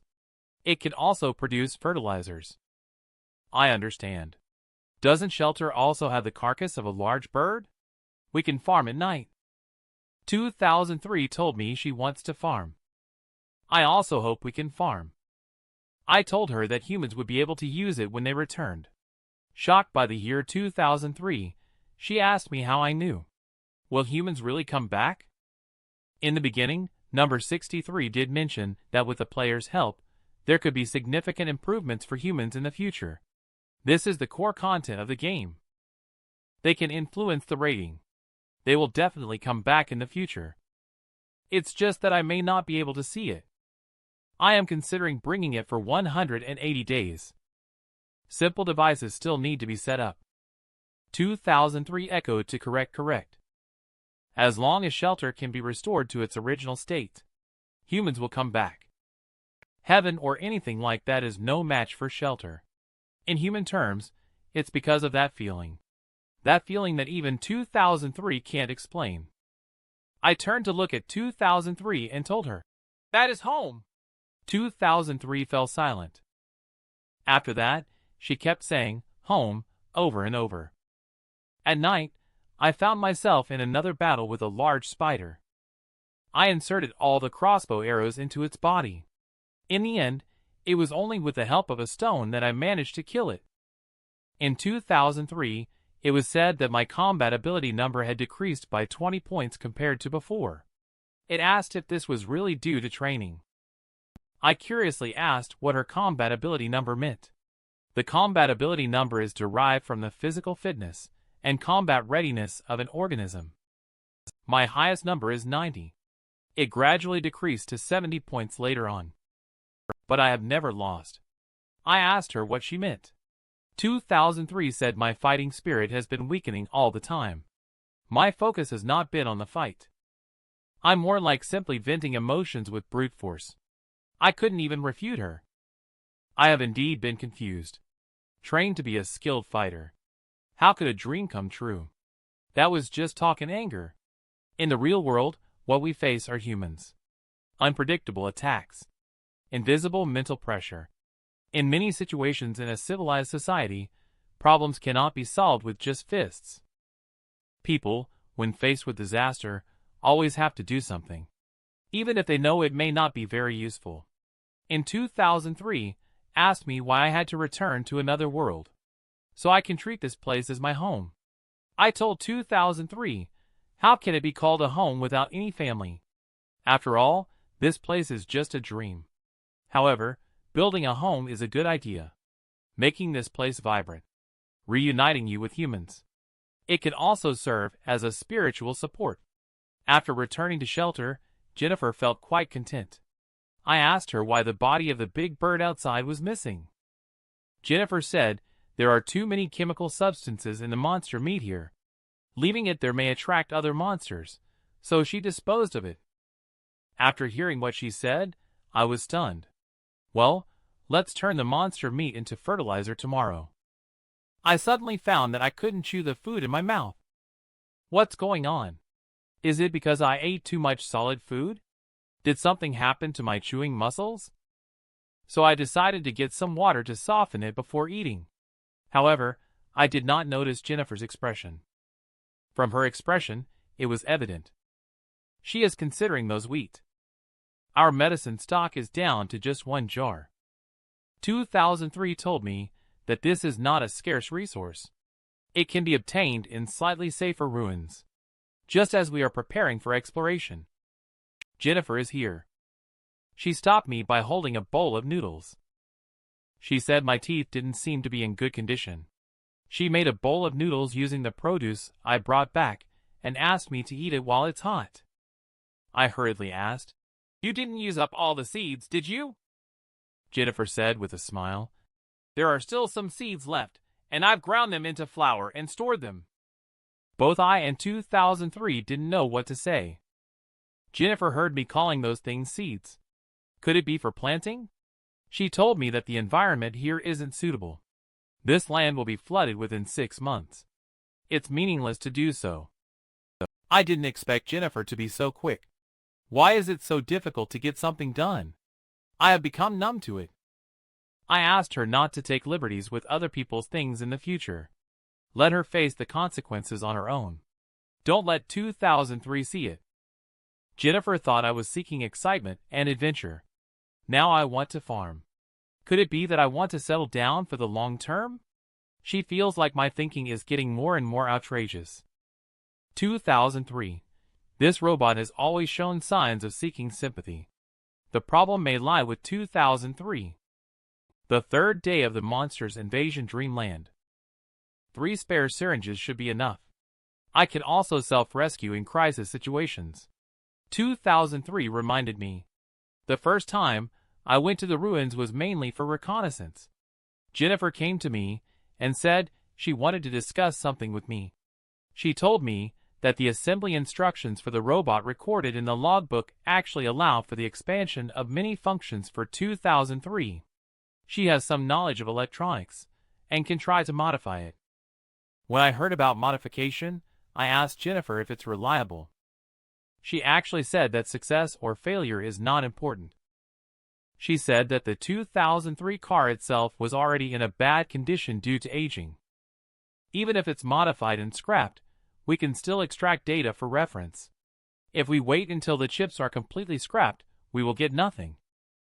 I told her that being loyal to humanity since 2003 and still being concerned about the remaining value might be excessive. Jennifer said it's just a machine, just like a computer. We're just utilizing it to the fullest like we do with phones. Then she asked me if I wouldn't really treat machines as friends. I asked her what the meaning of this sarcastic attitude was.